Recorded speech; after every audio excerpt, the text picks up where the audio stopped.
All right, everyone, welcome to City Council Live. It is the City Council Live Thursday edition of Reality Check here on the home of Black Talk Media. It's none other than WURD. We are live on 96.1 FM, 900 AM, wordradio.com, Word TV, Word app on your smartphone or tablet device, whatever your preferred choice of digital poison is.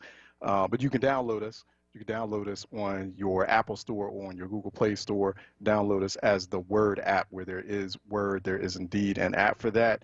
And download it today, and you can listen to us live wherever you go.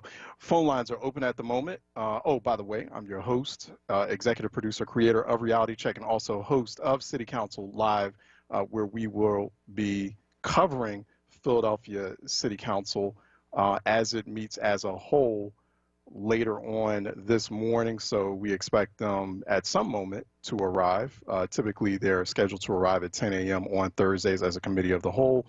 We don't see them just yet, but when we do, we will zero into them right away. So in the meantime, as we wait for Philadelphia City Council, because we go through our normal Philadelphia City Council Live exercise each Thursday, definitely they have graced us with gavel-to-gavel broadcast, and we provide you with gavel-to-gavel coverage of the Philadelphia City Council as they meet as a whole. But in the meantime, while we wait for them, we're going to open the phone lines at 215-634-8065, 866-361-0900. As you can see behind me, City Council chambers are empty because, well, Philadelphia City Council is still meeting virtually, so we still anticipate that they will be meeting virtually this morning as they meet as a committee of the whole. But 215-634-8065, 866-361-0900 here on Reality Check. 215-634-8065, toll free. It is 866-361-0900 here on Reality Check. Give us some of your thoughts on what are your expectations for what would you like for Philadelphia City Council to deliberate on or discuss today? What do you think they'll be discussing? What do you feel like they should be focused on, especially these days with all the issues that Philadelphia is faced with? 215-634-8065, toll free. It is 866-361-0900 here on Reality Check. Also, we're keeping an eye on things unfolding in Louisville, Kentucky. In Louisville, Kentucky, 2 officers were shot yesterday evening. 2 police officers shot yesterday evening, a suspect in custody, a night of some unrest. There was a lot of peaceful protests, actually more peaceful protests, but some unrest as was expected and predicted there in Louisville, Kentucky. About 100 protesters arrested during overnight demonstrations, during peaceful overnight demonstrations. 1 officer was struck in the head with a bat, and also there was another officer that appears there's some video or something of an officer riding over a person's head during some protests in Seattle. So protests that were in Seattle as well as a number of different places. There was some activity, some protest activity happening in Center City, Philadelphia as well. Okay, we're going to go to the Philadelphia City Council. We have City Council President Darrell Clark on right now. Let's go to it. Currently meeting remotely. We are using Microsoft Teams to make this remote meeting possible. Instructions for how the public may view the meeting and offer public comment are included in the stated meeting notice that was published in the Daily News, Enquirer, and the Legal Intelligencer prior to the meeting and can also be found on phlcouncil.com. I now note that the hour has come. Mr. Decker will please call the roll to take attendance, and the members obviously can say a couple of words to make sure that you will be, image will be displayed on the screen. Thank you. Councilwoman Bass. Good morning, good morning, good morning. Morning. Councilwoman Brooks. Good morning, Council President. Good morning, colleagues. It's good to see you all. Councilman Morning. Dom. Morning, Council President, and good morning, colleagues. Morning. Councilwoman Gauthier. Good morning, Council President. Good morning, colleagues. Happy to be here today. Good morning. Councilwoman Gilmore Richardson. Good morning, Council President, and good morning, colleagues. Happy Thursday, and thank you all so much for your work on the tech staff. Good morning. Councilman Green. Good morning, Council President. Good morning, colleagues. Glad to see you all this morning as we are now into the fall season. Good morning. Councilwoman Gim. Good morning, Council President. Good morning, colleagues. Good morning. Councilman Heenan. Good morning, Council President, and good morning, colleagues. Good morning. Councilman Johnson. Good morning, Council President. Good morning, colleagues. Shame on America. There is no justice for Breonna Taylor. Good morning, Council. Councilman Jones. Good morning, Mr. President. Good morning, colleagues. Thank you, tech staff, and thank you, viewing public. Good morning. Councilman O.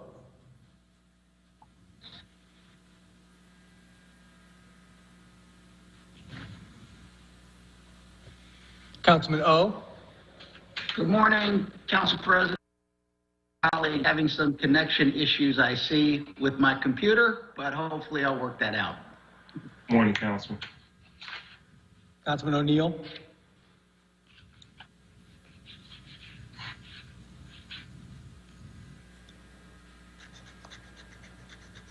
Councilman O'Neill.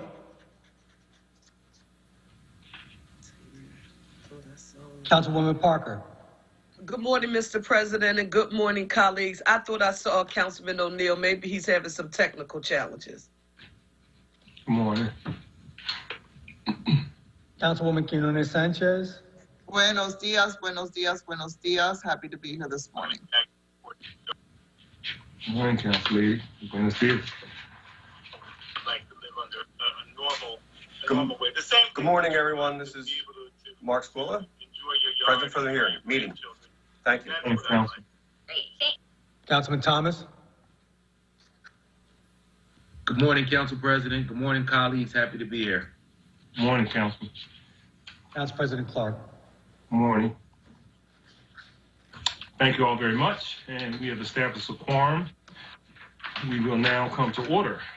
Despite the great need, there will be no invocation today. We will, however, observe a very brief moment of silent prayer for our city, its leaders, and the citizens during this current public health crisis.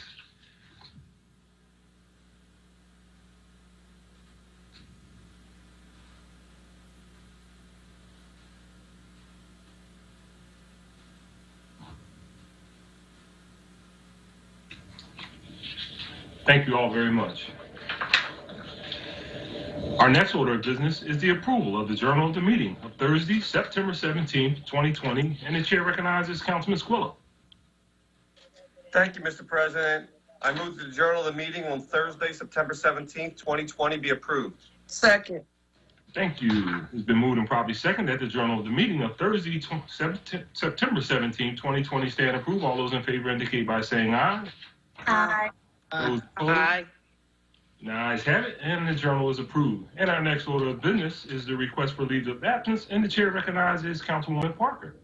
Thank you, Mr. President. On behalf of the members of council, there are no requests for leaves of absence today. Chair thanks the Councilwoman. And our next order of business is communications. And the clerk will please read the messages from the mayor and any other communications in his possession.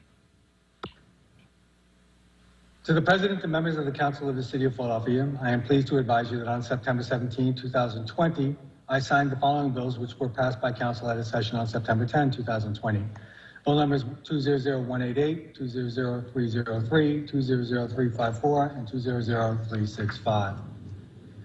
And I respectfully request and submit for the consideration of your honorable body a resolution authorizing the Commissioner of Public Property to execute and deliver to the Philadelphia Redevelopment Authority deeds conveying fees, simple title, to certain city-owned lots or pieces of ground with the buildings and improvements thereon, situated in the 1st Councilmanic District of the City of Philadelphia, pursuant to Section 16405 of the Philadelphia Code.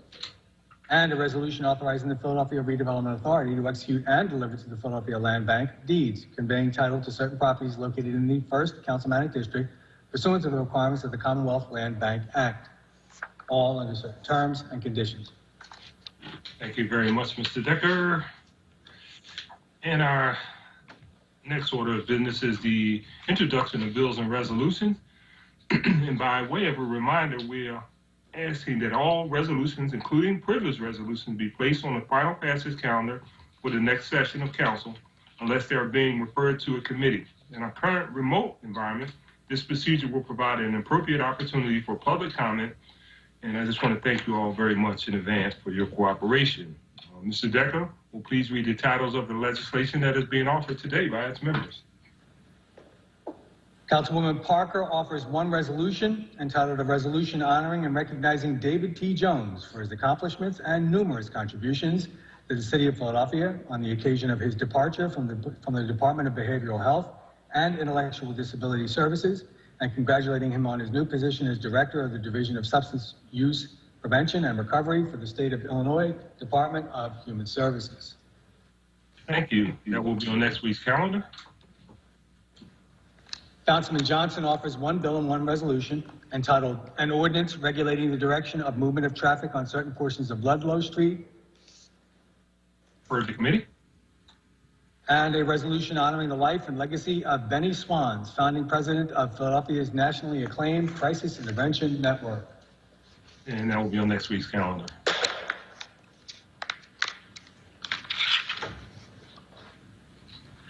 Councilwoman Quinones Sanchez offers one resolution declaring September 15, 2020 through October 15, 2020 as Hispanic Heritage Month throughout the city of Philadelphia to honor the role that Latinos have played and continue to play in the economic, cultural, and social development of our city and nation.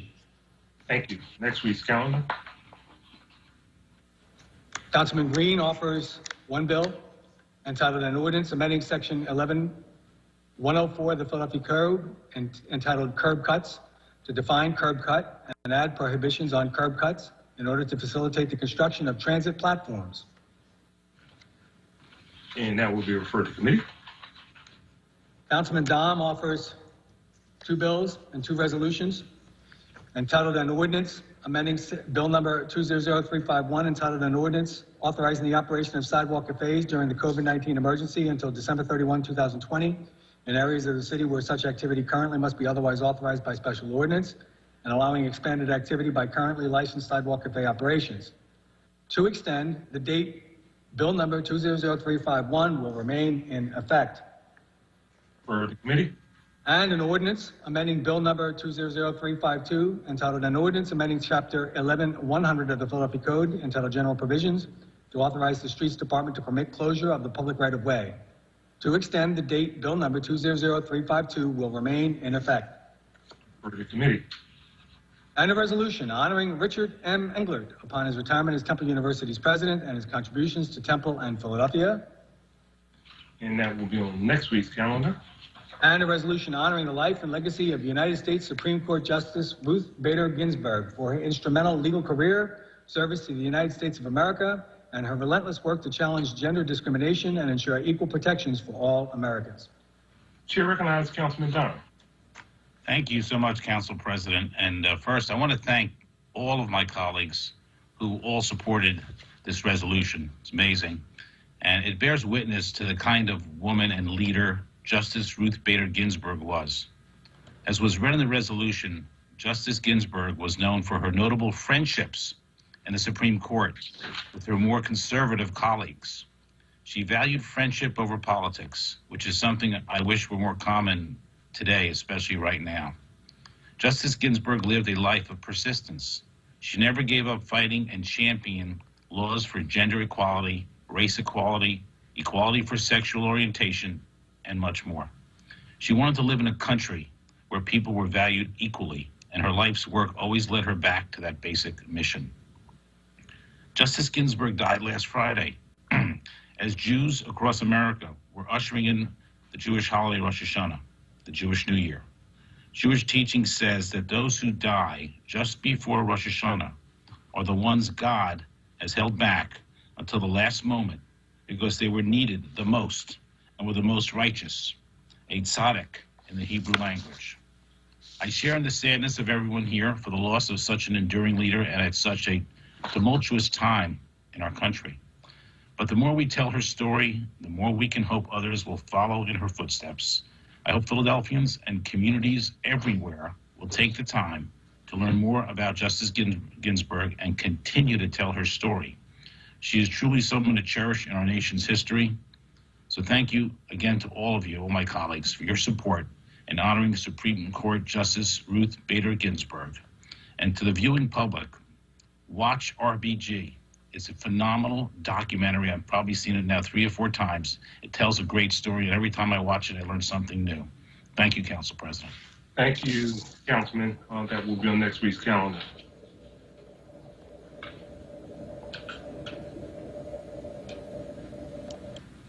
Councilman Thomas offers one bill and 2 resolutions. Councilman Thomas offers the ordinance on behalf of Council President Clark entitled an ordinance authorizing Mark Capriati to install, own, and maintain a proposed sidewalk cafe at 310 West Master Street. For the committee.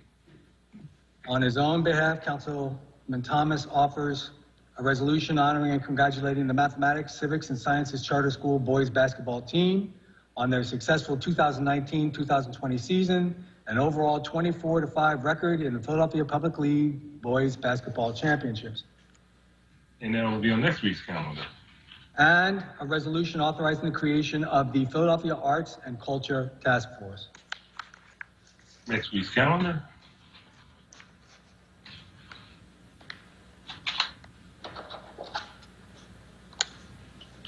Councilman O'Neill offers one bill entitled an ordinance removing existing parking meters and regulations, as well as establishing an authorized vehicles-only regulation in front of 7306 Castro Avenue and both sides of the 7300 block of Elgin Street.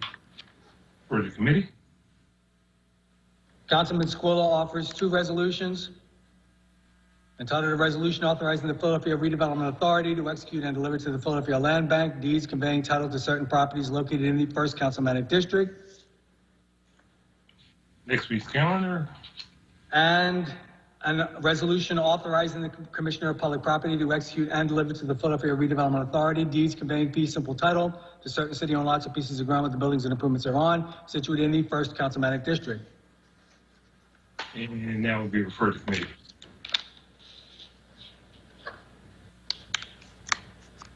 Councilwoman Bass offers one resolution entitled a resolution recognizing and honoring Boys Latin of Philadelphia Charter School, Drexel University, and the Center for Black Educator Development for the launch of the Boys Latin Teaching Fellowship, a partnership that seeks to create a pipeline of male teachers of color in Philadelphia. And that will be on next week's calendar. Councilman O offers 2 resolutions entitled a resolution honoring and recognizing the life and legacy of Malik Aziz for his towering achievements as a civic leader, trailblazer, and champion for returning citizens in Philadelphia. Next week's calendar. And a resolution recognizing and honoring Who Mag Distribution and founder Rob Schwartz on the occasion of its 10-year anniversary in music distribution. Next week's calendar. There are no other bills or resolutions being offered by the members, Mr. President. Thank you very much, Mr. Decker. That concludes our introduction of bills and resolutions. And our next order of business is reports from committee. And the chair recognizes Councilman Johnson for a report from the Committee on Rules.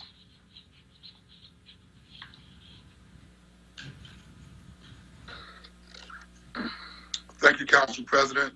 The Rules Committee reports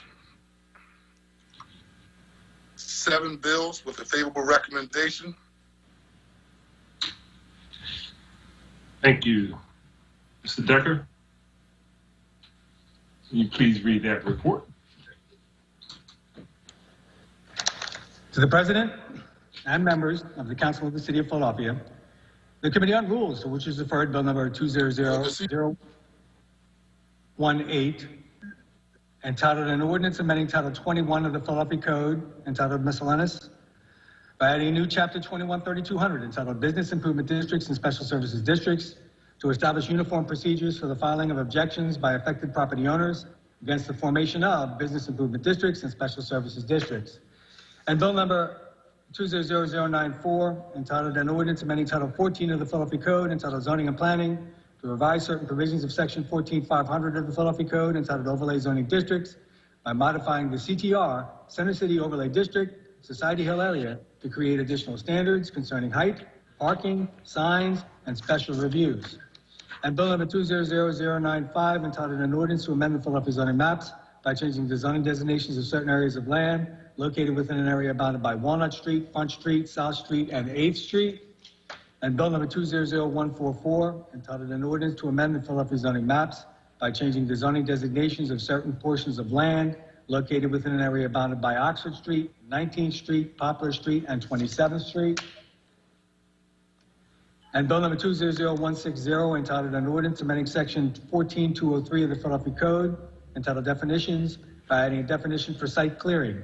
Further amending Section 14704, entitled Open Space and Natural Resources, by making technical changes to regulations regarding development on steep slopes. And bill number 200161, entitled an ordinance to amend the Philadelphia zoning maps by changing the zoning designations of certain areas of land located within an area bounded by Main Street, Ridge Avenue, Wissahickon Creek, the Schuylkill River, and Osborne Street extended. And bill number 200260, entitled an ordinance amending Title 4, Subcode A of the Philadelphia Building Code to revise certain provisions of Chapter 3, Permits, and amending Title 14 of the Philadelphia Code, entitled Zoning and Planning, to revise certain provisions of Chapter 14300, entitled Administration and Procedures, by amending the terms and conditions of administrative review. Respectfully reports that as considered the same and returns the attached bills to council with a favorable recommendation. Thank you. The chair can recognize Councilman Johnson. Thank you, Mr. President. So as to permit first reading this day of Bill 20001A, 20009, 2000144, 2000160, 2000161, and 2000260. Second. Thank you. It has been moved and properly seconded that the rules of council be suspended so as to permit first reading this day of bills number 200-018, 200-094, 200-095, 200-144, 200-160, 200-161, and 200-260. All those in favor indicate by saying aye. Aye. Aye. Those opposed, ayes have it, and these bills will be placed on our first reading calendar for today. That concludes our reports from committee, and the next order of business is the consideration of the calendar. I note that the bills just reported from committee with the suspension of the rules have been deemed to have had a first reading. These bills will be placed on our second reading and final passage calendar at our next session of council. As there are no additional bills on the first reading calendar, the chair recognizes Councilwoman Parker for the purpose of calling up resolutions and bills on the second reading and final passage calendar. Thank you, Mr. President. The following resolutions and bills are being called up from the second reading and final passage calendars today. They are numbers 200-393, 200-482, 200-483, 200-484, 200-486, 200-489, 200-491, and 200-492. All other bills and resolutions are being held. Thank you, Councilwoman. Before considering these resolutions and bills, we will consider public comment as follows. Public comment must concern matters on the second reading and final passage calendars for possible action at a session of council. A speaker on any of these matters must sign up in order to testify. You must call 215-686-3406 by 5 p.m. the day before the session to sign up for public comment. When you call, we will take your name, phone number, the legislative item you are commenting on, and whether you are in support or against the legislation, and add it to the list. We will now telephone each person on the list during the council session and invite them to our remote meeting. Under ideal circumstances, they will each have 3 minutes to speak. I think we might have ideal circumstances today. However, this time limit may vary from session to session. In order to be fair, all those wishing to speak, I intend to hold faithfully to the established time limit. Once invited to the meeting and asked to begin your testimony, a timer will be started. We will monitor your remaining time throughout your testimony, and when there are 30 seconds remaining to your time, you will be reminded of this. Once your allotted time has passed, you will be asked to conclude your remarks, and shortly thereafter, you will be muted and disconnected from the remote meeting. So we're going to ask that you limit your scope of your testimony to only those certain items that are on the agenda, which could affect callbacks from public comment session. So please be aware that this public meeting is being recorded, and because the meeting is public, participants and viewers have no reasonable expectation of privacy. By continuing to be in the meeting, you are consenting to being recorded. I will now ask Mr. Decker to please read the name of our first speaker. I know. Mr. President, there are no speakers in the public comment today. Mr. Decker, we must find a provision in the event that there are no speakers. I do not have to read all of that into the record.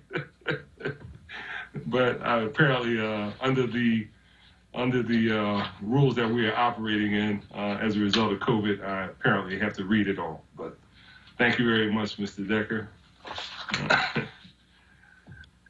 We will now consider the bills and resolutions on the second reading and final passage calendar.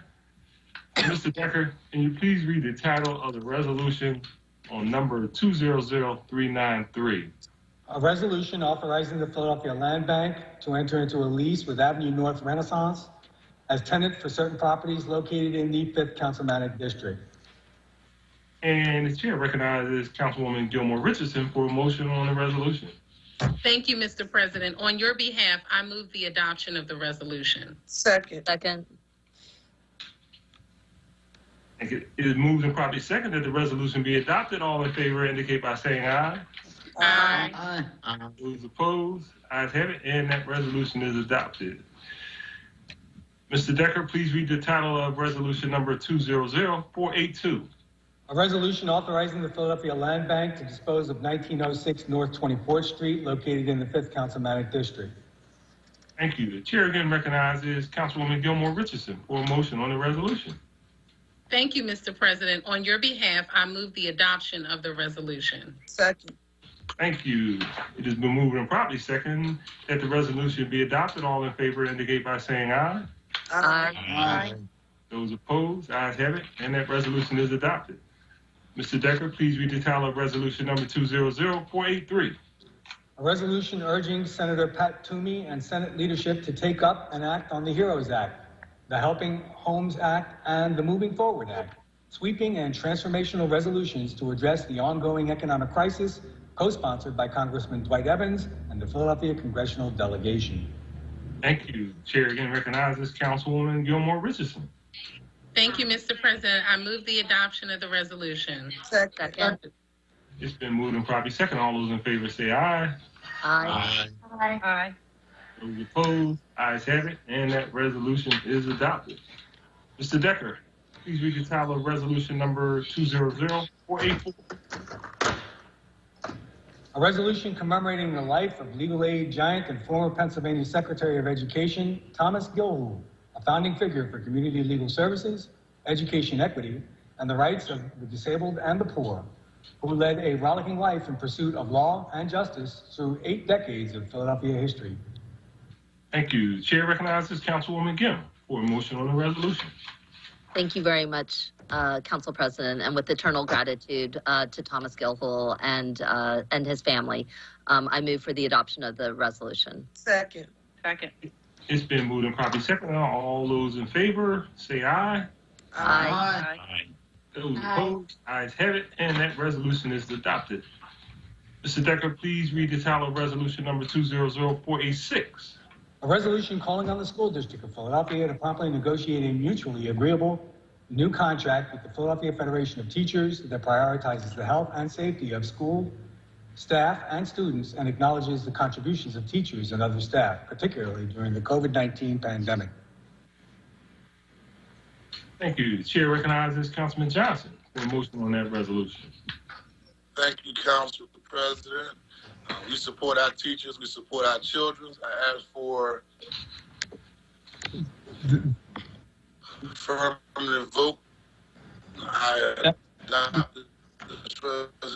Mr. President, that resolution was introduced by Councilwoman Gim. Oh, I'm sorry. No, it was introduced by Councilman Johnson, I believe. Come on, man. Man, we were on a roll. All right. One little small bump. Council President, I'm a proud co-sponsor. Second. Yes. It's been moved and properly second. All those in favor indicate by saying aye. Aye. Those opposed, ayes have it, and that resolution is adopted. Mr. Decker, please read the title of resolution number 200489.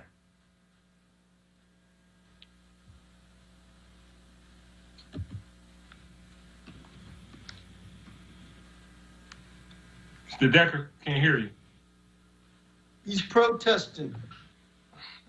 A resolution honoring and congratulating the West Catholic girls basketball team on their successful 2019-2020 season and overall 22-6 record in the Philadelphia Catholic League Girls Basketball Championships. Thank you. The chair recognizes Councilman Thomas for a motion on that resolution. Thank you, Council President. I move for the adoption of the resolution. Second. It's been moved and properly second. All those in favor say aye. Aye. Ayes have it, and that resolution is adopted. Mr. Decker, please read the title of resolution number 200491. A resolution calling on the Kenny administration to develop a plan to be more inclusive of City Council when creating and implementing emergency public safety measures and restrictions. Chair recognizes Councilman O. Thank you very much. First, let me say I'm having connectivity problems, so I'm not turning on my video, but I will hold that. An error has been pointed out to me. I will make a correction. Thank you very much.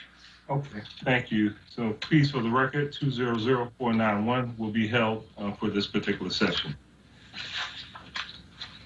Mr. Decker, please read the title of resolution number 200492. A resolution calling on the Pennsylvania Department of Labor and Industry to resolve ongoing complications with the state's unemployment system to ensure all eligible Pennsylvanians receive their entitled compensation in a timely manner. Chair again recognizes Councilman O. Thank you very much, Council President. I wanted to let everyone know that I did receive a response from Secretary Oleksiak, Secretary of Labor and Industry, and I appreciate that. And he did explain what he is trying to do during this difficult time to address the fact that many people in Pennsylvania, including many Philadelphians, have not received their unemployment compensation check in months and have been unable to get a response from the department. And I did distribute that to council members and staff. I wanted to thank him publicly for responding to us. Nonetheless, I do think it's important to move forward this resolution. I think they are responding in part because of pressure being put upon them to raise this issue as a priority, as there are many desperate people who have not received their check in months. And with that, I move for the adoption of the resolution. Second. Thank you. This move on properly second. All those in favor indicate by saying aye. Aye. Those opposed, ayes have it, and that resolution is adopted. Mr. Decker, does that conclude our calendar for today? There are no other resolutions on the final passage calendar, Mr. President. Very much, sir. Oh, man, it was too quick. We have to come up with something else.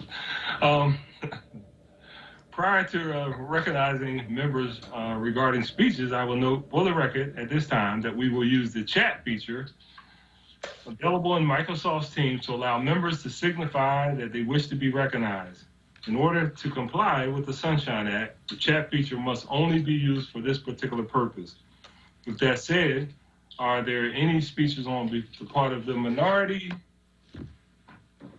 Council President? Yeah.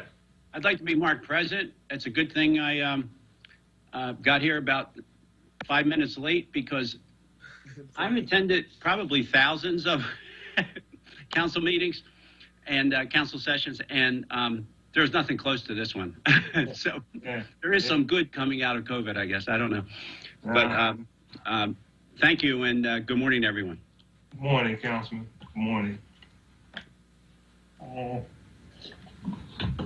The speech is on behalf of the minority, according to what I have.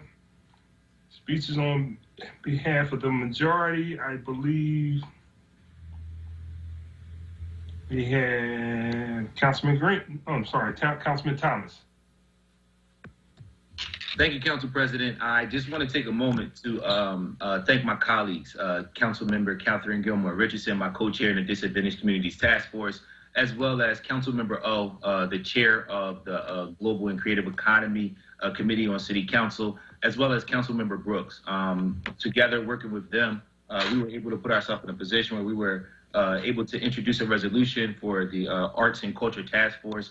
And the thought process there is that just listening to the arts and culture community, there were a number of things that they wanted to assure would happen as we look at how we recover from COVID, not just looking at how it has physically impacted us, but more importantly, not more importantly, but also how it has financially impacted us. And we want to make sure that industry is at the forefront as it relates to when we return to whatever the new norm is and how we look at what we do to support them. So I do want to thank my colleagues for that. I do appreciate their support, and we will be continuing to have a robust conversation to nail down exactly what the focus of the task force will be and what recommendations will take place in order to put ourselves in a position to better serve the citizens of Philadelphia. Because as a team, I know that that's what we all want to do.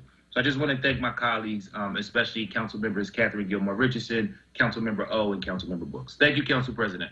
Awesome. Thank you, Councilman, and thank you and the Councilwoman for agreeing to chair that very, very important committee. You guys are doing a great job. Chair recognizes Councilman Green. Thank you, Council President Clark. My comments, I'm going to transition a little bit to my planned comments, but I want to thank Councilmember Johnson for when we started our session during the roll call, he made sure to say her name, which is Breonna Taylor.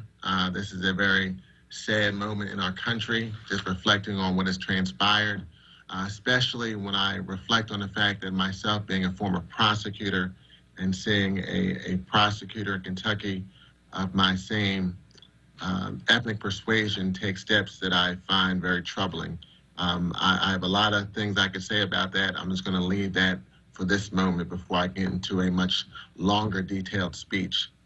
But I want to remind my colleagues regarding next week, September 30th at 9:30 a.m., we will have continued hearings regarding the economic recovery regarding COVID.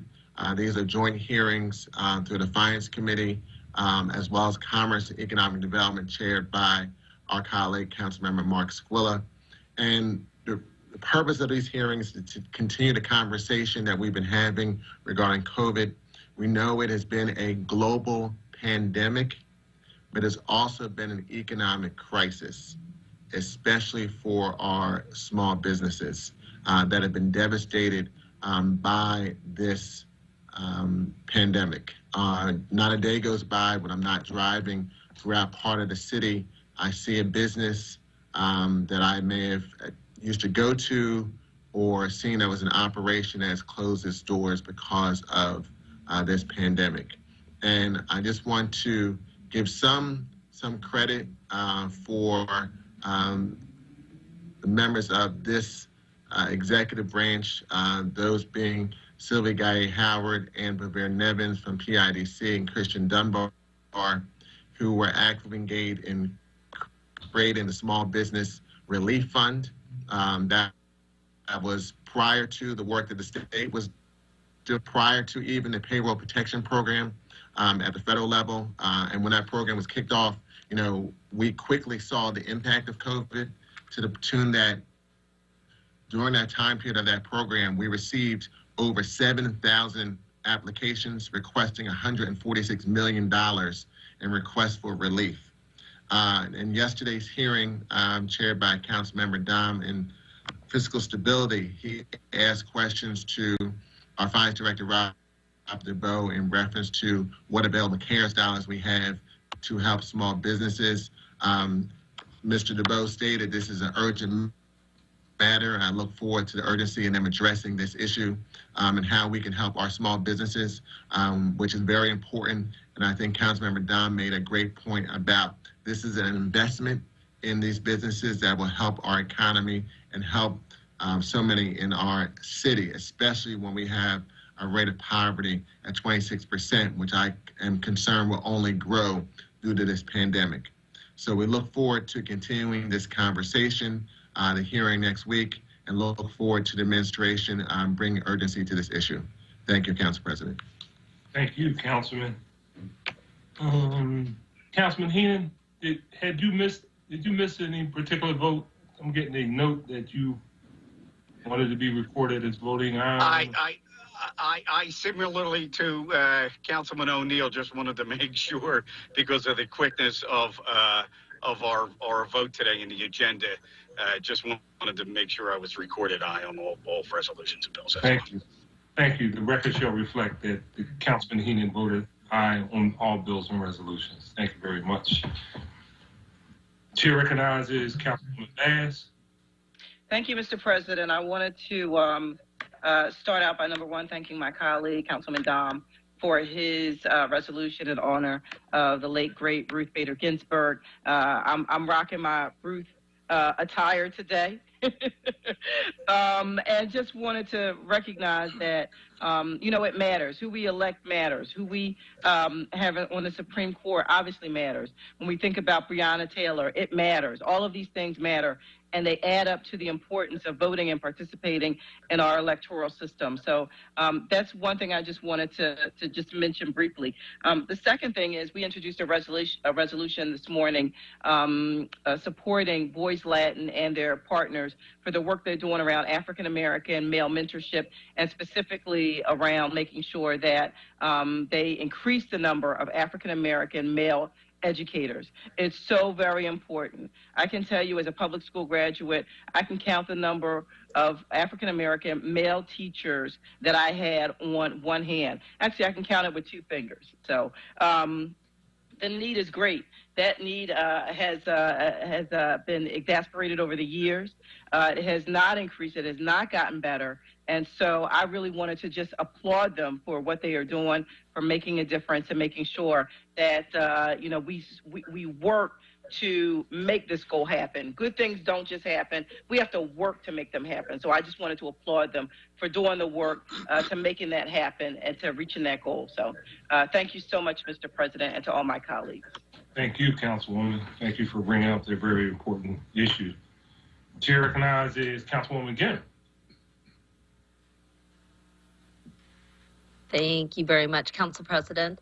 I just wanted to say very briefly that earlier this week, the municipal courts announced that they are going to delay the execution of evictions until October 7th, which I think we appreciate Judge Dugan's efforts on all of that. I know a lot of my colleagues were deeply involved in communicating with the courts about the urgency of finding common sense resolutions. We're trying to work it out so people get notification and that they can exercise their rights.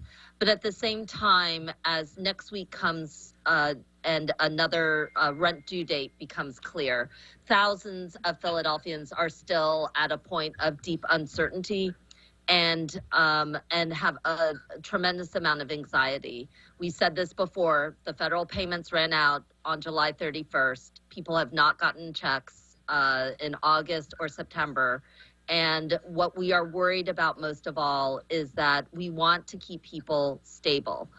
We learned in the post-pandemic crisis or the post-economic crash in the 2008-2010, when we failed to keep people housing stable, when we didn't stop the foreclosures from happening in communities. All of our communities lost, but in particular, Black wealth was lost and Black home ownership was lost in our city. It's part of the reason we went from almost 60% home ownership to basically 50-50 renter homeowner. We are trying to keep people housing stable. If it is a matter of money, then we need to negotiate out the terms of debt and supports for communities who have been able to otherwise, be able to support themselves. And the recognition, again, that these are families, these are single heads of households. They are mostly women. They are veterans and our seniors, and it will touch every district. So I just wanted to express that I have a lot of gratitude to the courts for taking action, but it's really not that sustainable, and it makes more sense to refocus our energies back onto practical solutions. We started a diversion program. We need to fund it. Making sure that the state focuses in on talking about rent subsidies, home ownership, foreclosures, stoppages, instead of trying to wrangle from Governor Wolf a discussion about school sports. They need to focus on the things that actually matter. Wow. And finally,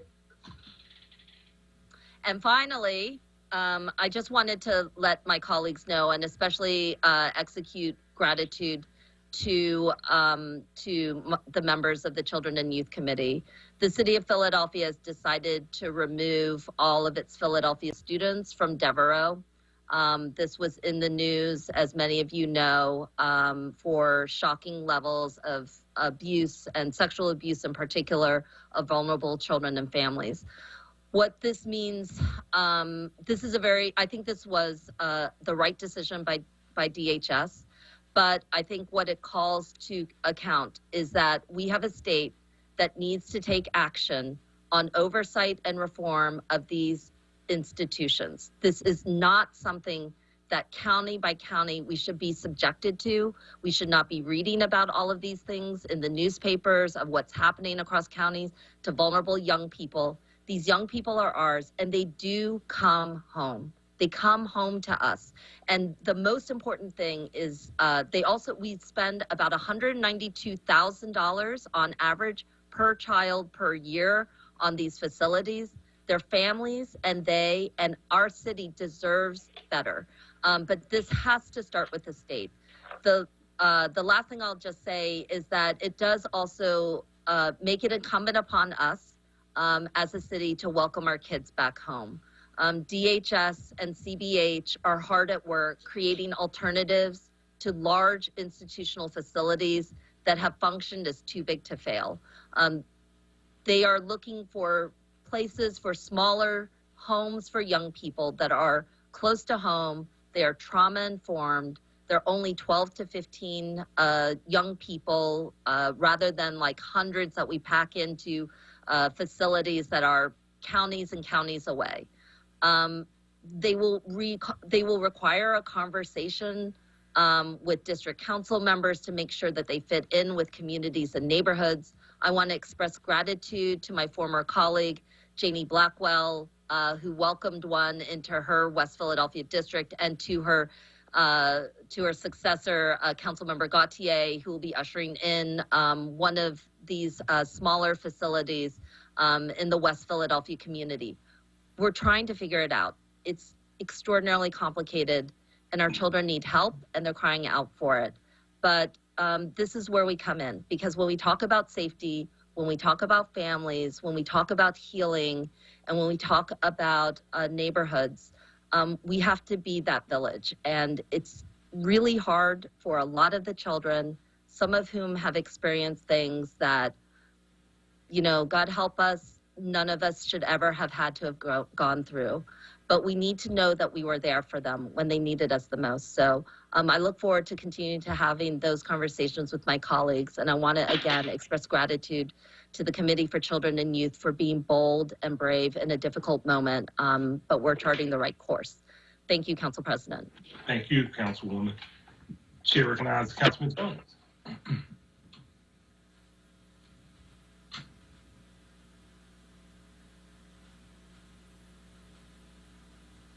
Councilman Jones. Oh, I'm sorry, I didn't hear you say Jones. Thank you so much, Mr. President. I want to thank Member Green for citing the contributions and the impact of COVID on minority and I want to add female businesses.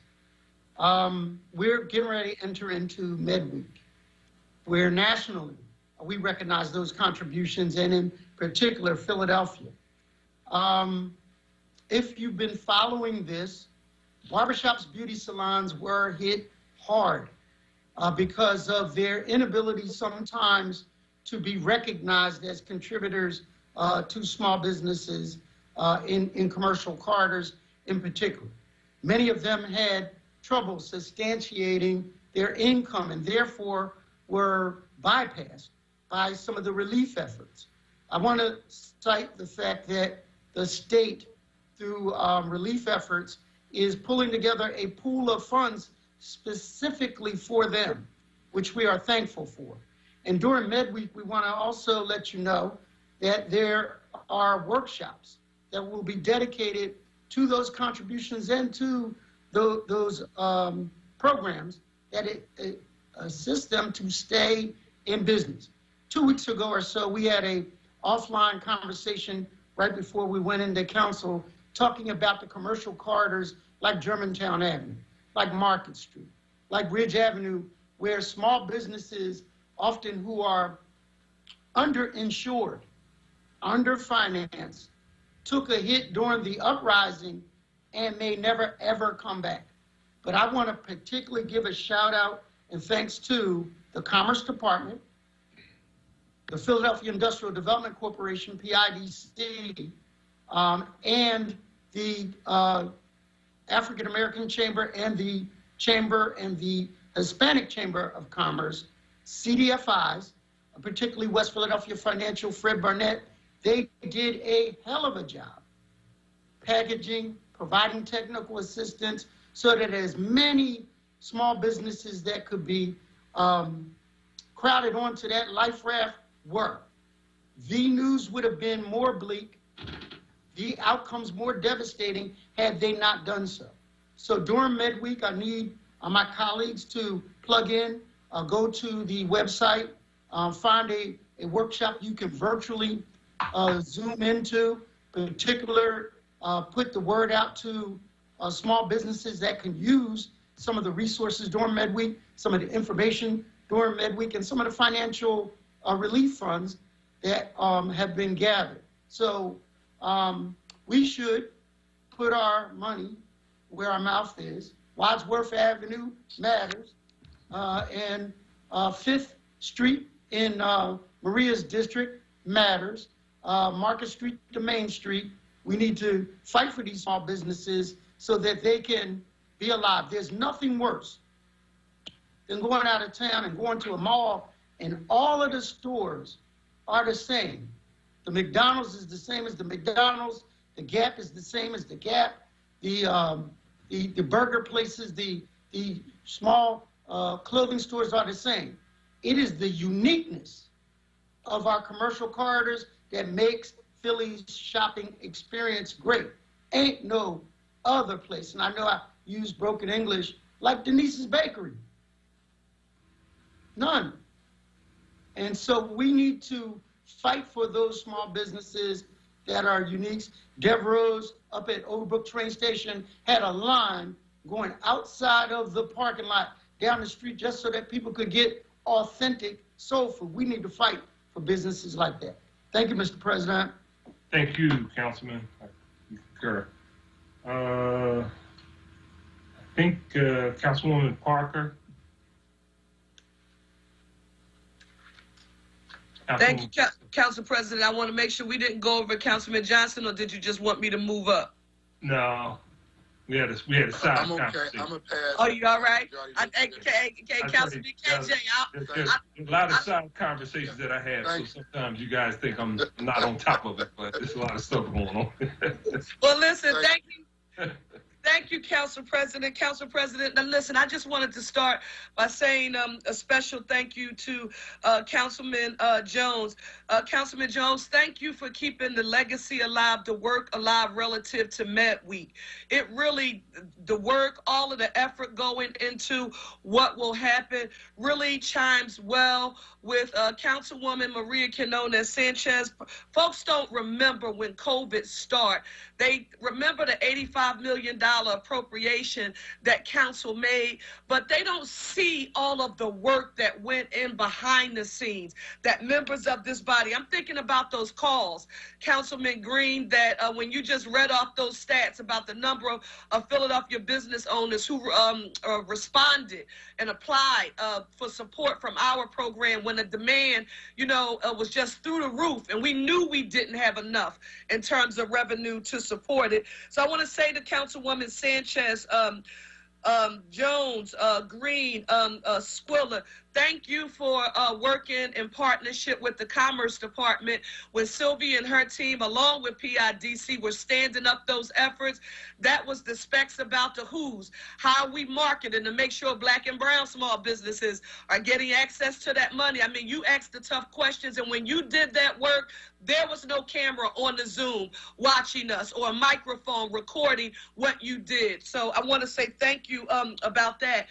Council President Clark, I want to say specifically to you, along with the Kenney administration, because it was announced, but I just want to be honest, President, tell you that I missed the announcement that was made by the administration along with PHDC for agreeing to use CARES money to double the renter subsidy. It goes up to $1,500 a month, and landlords hopefully will be in support of this effort, and it will be a huge help to renters, and the deal is done. So on behalf of members of our body, and I think I can say this, each of us, we do work in a lot of different areas, but a whole lot of what we do, you don't see us with a bullhorn, shouting it out saying, hey, look at what we just did. Aren't we great? We're saviors. You elected us, and we came to rescue you. Some of us just get the work done, and we move on to the next issue because it's the legacy that we've been working to address some of these tough issues for many years. And I have to say this because I just looked at a picture. And Council President Clark, the law department is working on something for me. I talked to you very generally about it, but we're going to be rolling it out soon. And while it is it's some work that is current that we're going to do, I want to be real clear in noting that a people without knowledge of its history is like a tree without its roots. Anyone acting as if any of the work that we are doing in this body for the diversity and inclusion, to increase home ownership, to address renters, to support small businesses, Black and brown and women, none of what we are doing right now is new. We stand on the shoulders of some people who did this work long before it was popular. And I just want to make sure that as we continue to move forward, I'm looking at Councilman Johnson and your efforts to lead this body relative to gun violence, eliminating it, and all of that work. I mean, how can you talk about your work, Councilman Johnson, and not lift up Benny Swan, not think about James Mills when you talk about connecting people who were in the streets to access the jobs? So, Council, when we think about the work that we're Word doing, Radio, 96.1 FM and 900 AM WURD Philadelphia. Individually, Lord knows we do some dynamic work, and I'm proud to be a part of this body. That you remember what they said about the councils of the past. I'm not going to tell y'all what that man said about the council of the past, but I tell you what, there's not a damn soul that can say that about the body of work that this council has. I'm talking about each one of you individually, or when they look at our work as a collective. Let's keep fighting and keep pushing because the people demand results. Thank you all. Amen. Thank you, Council Lady. Thank you. And we will continue to do the people's business. It is an awesome privilege, actually, for us to be able to do that. So thank you very much. I believe that concludes our speeches. So with that, I will recognize Councilman Jones for a motion to adjourn. Thank you, Mr. President. I move that council stand adjourned until Thursday, October 1st, 2020 at 10 a.m. Can I get a second? Second. Thank you. Thank you. It's been moved and probably second. The council stand adjourned until Thursday, October 1st, 2020, 10 a.m. All those in favor indicate by saying aye. Aye. Opposed? Ayes have it. Motion carries. Thank you all very much. Have a good day and be safe. All right, welcome back. We are here at City Council Live, a fairly short 1 hour long session of Philadelphia City Council starting on time this Thursday, starting just a few moments after 10 a.m. Not many bills on tap to deliberate, not many bills on tap at this moment to consider for business. Some issues were discussed in council, particularly during council remarks. We did not have anyone from the public, any residents who signed up for public testimony. I'm sorry, we have to go to a break. I think we need to do a quick break. We're going to do a quick break here. When we come back on the other side here on City Council Live Reality Check, then we will open the phone lines. We're going to have open phone lines for the next couple of hours. 215-634-8065. Toll free, it's 866-361-0900. I'd like to get your reaction to Philadelphia City Council, what was just discussed in that hour just now. 215-634-8065. 866-361-0900. Okay, Troy, let's go ahead and take a break and we'll be right back. He knew. Donald Trump knew how deadly COVID was months ago, and he lied about it. Just listen. Now it's turning out it's not just old people, Bob. Just today and yesterday, some startling facts came out. It's not just older. Yeah, exactly. Young people, to plenty of young people. Donald Trump knew as early as February just how deadly COVID was, before anyone even died, and he did nothing about it. His indifference cost tens of thousands of black lives. It goes through air, Bob. You just breathe the air. That's how it's passed. It's also more deadly than even your strenuous flus. Nearly 200,000 dead. 1 in 5 are black. This virus is literally killing us, and Trump did nothing to stop it. Well, I think, Bob, really, to be honest with you, I wanted to always play it down. I still like playing it down because I don't want to create a panic. Too late, Mr. President. I'm Joe Biden, candidate for president, and I approve this message. Paid for by Biden for president. If you're eligible for Medicare in 2021, you could have a chance to win one of 4 great prizes, like dinner prepared by a local chef and home fitness equipment. When you enter to win, you'll also receive a free COVID-19 News You Need booklet. Visit www.ibxmedicare.com/healthy advice to enter. Independence Blue Cross offers products through its subsidiaries Independence Hospital Indemnity Plan, Keystone Health Plan East, and QCC Insurance Company, independent licensees of the Blue Cross and Blue Shield Association. During these unprecedented times, we're creating a lot of extra trash, and that means delays across the city with curbside collection. That's why we have some simple tips that will help you to reduce curbside waste and collection delays. Reduce food waste by using garbage disposals or composting, and limit bulk waste to 2 items per household. Set out trash properly. That means using sturdy trash bags and covering containers with lids. Make sure your trash bags are not heavier than 40 pounds. Set out trash no earlier than 7 p.m. before your collection day and 7 a.m. the day of collection. And remember, you can drop off materials at sanitation convenience centers 7 days a week from 6 a.m. to 8 p.m. Last and most importantly, thank our sanitation workers for their hard work during these challenging times. We all have a role to play to curb our waste and help our city. Learn more at philadelphiastreets.com. Trump spends his time golfing, while COVID-19 hits the black community hard. It's not just wrong, it's immoral. We need Joe Biden. Joe takes COVID-19 seriously and understands the economic and health impact it's had on our community. Joe will listen to the medical experts, and he will protect Obamacare. Trump, he won't even wear a mask. Request a ballot now. Make a plan to vote. Our lives depend on it. Paid for by Ask Me People, which is responsible for the content of this ad. AskMePeople.org. Not authorized by any candidate or candidates committee. Reality Check with Charles Ellison right now on Word Radio and WordRadio.com. All right, welcome back to City Council Live. It's the Thursday City Council Live edition of Reality Check here on WURD 96.1 FM, 900 AM, wordradio.com, Word TV, Word app as well. You might be watching us on Word TV, on Word TV through our live stream at Facebook, Facebook Live at the facebook.com/4word page. So definitely look forward to seeing folks there. People probably watching us, watching me now. As you know, as you can see right behind me, we've got an empty City Council chambers because City Council is still deliberating, still meeting virtually as we're still in pandemic.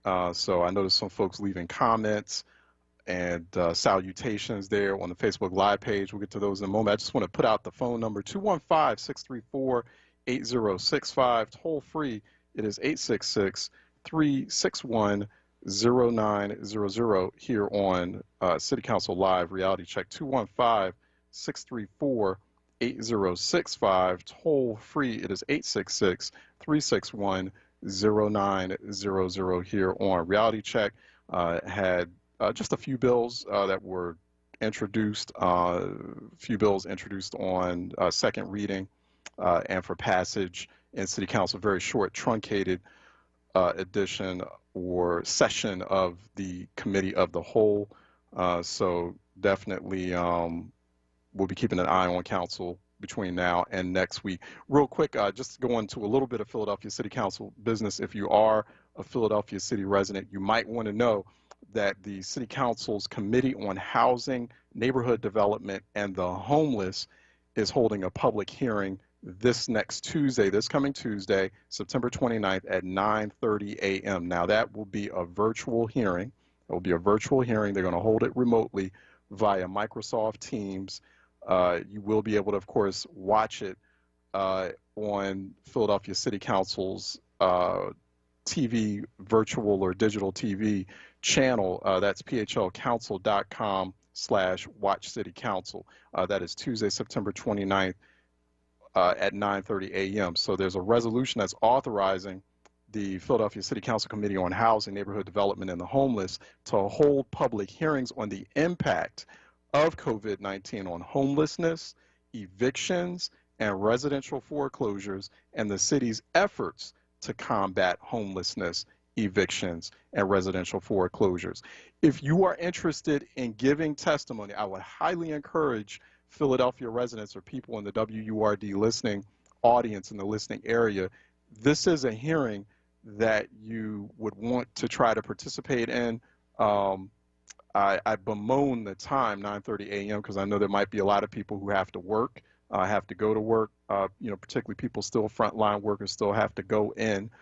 And but if you can make an effort, if this is something you can make yourself available for, I highly recommend somehow injecting your voice in this conversation. So if you are interested in giving public testimony during this hearing, you must call 215-686-0460. Once again, if you would be interested in giving public testimony on this issue of homelessness, evictions, and residential foreclosures during COVID-19, the City Council needs to hear from you. This is very important, particularly if you're going through these issues personally or as a family or as a household. The more City Council hears about this, the more City Council can respond effectively to the issue, to the challenge. So I think it's very important. I don't think we need to have a session like we had today where there was no public comment. That's one thing I think that was to me, that was a bit jarring, particularly in a time like this. I was expecting public comment and public testimony today. We didn't have any. No one had signed up. Your local, state, and federal legislatures, but especially your city and state legislators, they need to hear from you. You need to give them an earful. That's what they're there for. That's what they get elected and hired to do. So do give testimony next Tuesday, September 29th, 9:30 a.m. if you can. 215-686-0460. That's the number to call, or email Max Weiss. Contact Max Weiss of the committee, max.weiss max.weiss, W-E-I-S-S, max.weiss @phila.gov. And you must do this by 3 p.m. next Monday. Do this by 3 p.m. next Monday. So feel free to call me or email me, cellison@wordradio.com if you missed that just now. But there is a committee on housing, neighborhood development, and the homeless hearing taking place Tuesday. That's Tuesday, next Tuesday, September 29th at 9:30 a.m. There's another hearing, if I'm not mistaken. Right, there's another hearing that's taking place next Wednesday, September 30th. These are the joint committees on finance and commerce and economic development. This hearing will be taking place next Wednesday virtually by Microsoft Teams, September 30th at 9:30 a.m. You will be able to watch it at phlcouncil.com/watchcitycouncil. They will be deliberating over or discussing a resolution which authorizes the committees on finance and on commerce and economic development to hold joint hearings regarding Philadelphia's safe, equitable, and robust economic recovery from the coronavirus pandemic. This is another hearing where I highly encourage Philadelphia residents and also advocates, activists, and others to provide public testimony. So if you're interested in giving testimony, you should call 215-459-4980. Let me throw that number out there once more, 215-459-4980, or you can send an email to Frank Iannuzzi. So let me spell that, frank.iannuzzi, that's Frank Iannuzzi @phila.gov, and you have to do that by 3 p.m. on Tuesday. So submit that request to be a speaker or someone giving public testimony. Have your speeches ready. You know they keep them very tight to 2 minutes. I've done this once before in City Council. I did the first time I did it, and they definitely stick to it. They take you by surprise. You know, they make sure that so make sure you keep your comments tight. I highly recommend drafting something, having it in front of you, practice reading it. It's just like when you were a young person or when you have your young people in your household preparing to read scripture, preparing to read the Sunday scripture before the church, right? You make sure that your young people are like ready for that, like they're prepared for that. Please be prepared for that, and make sure that you, you know, when you're giving testimony, let's talk about that too a little bit, you know, giving people tips on, you know, giving the type of concise, clear, and resonant testimony that City Council needs to hear. So you're not, you know, you're not just rambling on. You're sticking to your points. You got your talking points in front of you. There's an art to that. So it is very difficult, but it can be done. But I think that people need to take advantage of these opportunities to connect as much as possible and to let City Council, Philadelphia City Council, hear what's on people's minds and also ideas from folks, what they like to do. So we're going to have open phone lines from now till the pretty much the end of our Thursday edition here. 215-634-8065. Toll free, it is 866-361-0900. Got open phone lines for pretty much the next couple of hours. So, you know, call in. I don't want to hear you next week talking about, you don't give us no time to call in. Like, well, here's your time. Here's your moment. All right, 215-634-8065. Toll free, 866-361-0900. Let me go to Prince out of Schuylkill, who's calling in for a reality check. Prince, what's good? Hey, man, how are you? How are you doing? All right, good. Well, depending on what kind of car you drive, the squeaky wheel doesn't get oiled. The squeaky wheel just gets replaced. And to my point yesterday, it is atrocious that there's 1.4 million people, 444,000 African-American people, and you not have one phone call, you not have one person of all the killings, all the murderings, all the homes being silently taken in this city right here. You know, my issue is, no, we're not going to pass a bill that if a city council person leaves his seat and run for mayor and do not successfully win mayor, that they can go back to their job. No, that bill's not going to get passed. And no, we're not going to keep having these folks not have people. Everywhere else, they take your temperature and they social distance you when you go in the stores and everywhere. So why can't city council take your temperature outside the door, have a lottery on folks? You know, we're only suitable to occupancy of maybe 30 people or maybe 60 people. You know, they're not the whole performance. If your IT is down when you're supposed to be on your job, you can't adequately do your job. So you can't adequately do the service for us if we keep dealing with false technology. And so you have to give us some retail place has done. Take our temperature and pull a lottery. Let there be 25 people in the gallery. But you are not giving us what we're paying for. And one of the things I like for you to do before the next October 1st, not you, but if you can, why don't we get the salaries of every city council person, the ones that's been there recently and the ones that's been there for forever? And since that is probably public knowledge anyway, we need to know how much we're paying these folks for the services that we're not receiving. This is just atrocious. You know, let me real quick before we get into that, Prince, because I'm real curious. I mean, I have heard that from a few people, you now included, where they're feeling like, okay, it's time to just go ahead and have people go in to City Hall. But, you know, I mean, recognize that City Hall, I think it's like it's one of the oldest municipal government buildings in the country. And so, you want to make sure it's one of those types of buildings. It could be very difficult to try to make sure that things are sanitized and clean to have that kind of traffic. I don't know. I'm assuming that that's kind of the rationale from city government and from city council in particular about just being cautious at the moment and making sure. You know, another thing too is if done right, if more and more people know, and this is on us too at WRD, and this is on me here at City Council Live, is just kind of letting people know and reminding people as much as possible, hey, there is an opportunity for you to provide public comment. I don't think most people in Philadelphia don't know that that's possible. So I will say in this virtual environment, there are more opportunities to access, you know, because you don't have to, it's not like you got to travel across the city to get to City Hall, depending on where you are, to just be up in the building and give 2 minutes worth of testimony. You know what I'm saying? Like, I think, you know, more people, I think we just need to get the word out and let more people know, hey, there is an opportunity here to present digitally, and I think more people will line up for it. And they can do that from the comfort of their own home. I think the technology is there, so let's just go ahead and leverage it and take advantage of it. I got a fundamental question, and if you can answer this, and if this has happened, has Madeline Dunn, Mrs. Dunn, Grandma Dunn, has she been virtual?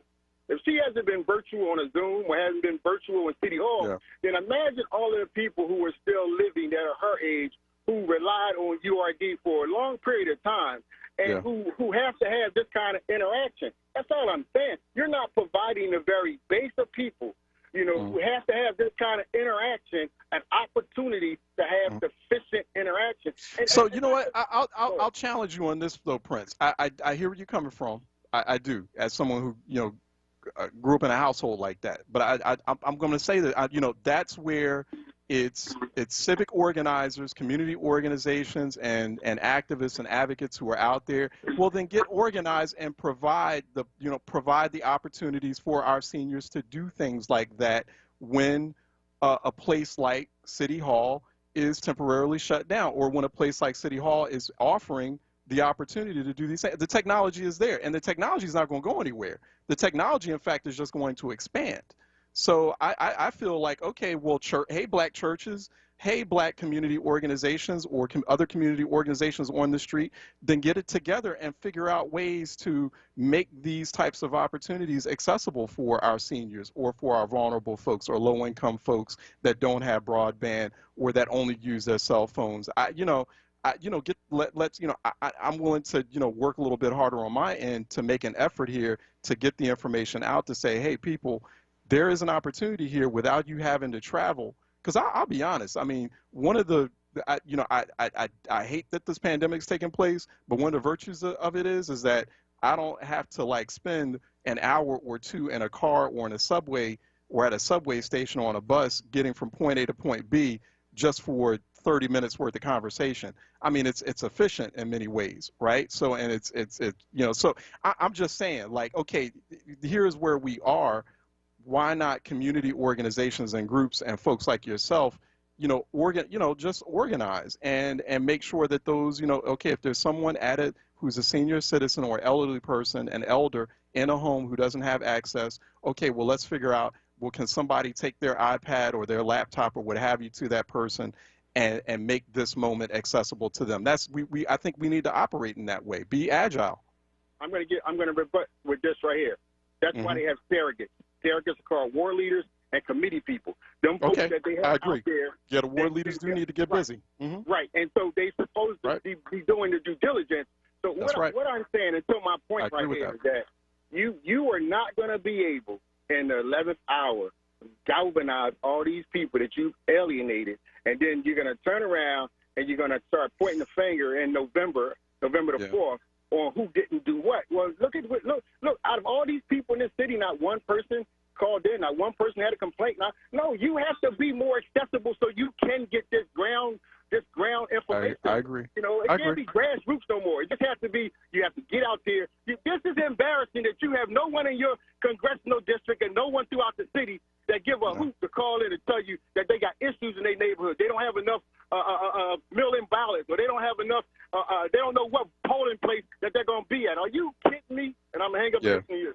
Yeah, no, I agree with you. I do agree with you on a lot of levels. I think for the most part I agree with you, Prince. I do think it's a collaborative effort. I think that it's you know, the responsibility lies on everyone. You know, so I mean, there's a big responsibility on council and on public officials, elected officials. They got to do more legwork. They got to do more legwork and make sure that, you know, hey, I mean, ideal situation is just kind of throwing this out here. Ideal situation is, you know, each city council member goes to their district, and this includes the at-large ones. They go throughout the city, and they figure out, hey, you know, do I have 2 or 3 people that I know who have come to me about an issue, and have I encouraged them, have I made sure that they are scheduled to give public testimony? I mean, it's just like, you know, that maybe they already do that. I don't know, and it just didn't work out today. But to Prince's point, it is a bit embarrassing when you know you have all these issues going on. You know you have a lot of people in misery and pain right now, people going through some really hard times and some real struggles, which is the Philadelphia story, right? I mean, it's always been a hard city to live in, but right now through this pandemic and through these really dark, uncertain political times that we're in, where everything's kind of like just up in the air. We don't know how things are, you know, where the chips are going to fall come November. Or what things are going to look like, and so, you know, and it's a lot. It's people are anxious, but you know, they've got to do, you know, got to make that extra legwork, you know, to ensure that, like, you don't have a situation where you have a session of city council, the meeting of the whole, and there's like no residents. Like, of course there are residents out there, people who are calling into this station every day. With issues, with complaints, with concerns, with ideas. You know, I think ideas, you know, we don't talk enough about the value of ideas, you know, and people have a lot of great ideas out there, things that we're not hearing. So I know, you know, you know, just for myself, I'm just going to be a little bit more intentional in terms of just getting the information out there about when those opportunities are available. And trying to make sure that, and encouraging people throughout the week, hey, you know, don't forget, you know, we got City Council Live coming up on Thursday. There's a City Council session. It's virtual. And I think that provides more. I honestly believe that provides even more opportunity for more people to participate in a moment like that, because it is virtual. So it's like you don't have to like leave where you're at, and you don't have to spend like take an hour or 2 out of your day just to get to a building in the center of the city where you're only going to just basically provide testimony for 2 minutes. You know, think about it, 1-2 hours of travel just for 2 minutes worth of a presentation. I mean, you've got the opportunity here to do it very efficiently. So I think there's a lot of, you know, I agree with Prince, like the ward leaders. What are the ward leaders up to? We've been saying that. We've been asking that. What are you guys up to? People don't see the energy in terms of the voter mobilization efforts, and they don't see the energy in terms of an array of other issues. And that's not just me complaining. I'm just being, you know, I'm really being pragmatic here in my critique. There are opportunities, and so I'm just trying to mitigate the amount of animus and the amount of you know, just you know, disagreement and you know, and saltiness that goes on, that I see happen. I've been seeing since I was a kid, you know, this ongoing, you know, just tit for tat and tug of war between, you know, Philadelphia's elected leaders and the residents of Philadelphia, and it's a hard town. I get it, you know. I mean, like we're very hard as sports fans, and we're very hard as residents, and you know, people are never satisfied in Philadelphia. I get it, but at the same time, I think there just has to be a better effort there Because I'm just trying to mitigate. I'm trying to create more opportunities so people can say, oh, wow, I do have access. I do understand what's happening at City Hall. I do have access to this place. And I think that's a good thing. I think that's a good thing, not just for the residents. It's a good thing overall for the city. And it helps with the conduct of business. An institution like City Council can become more responsive.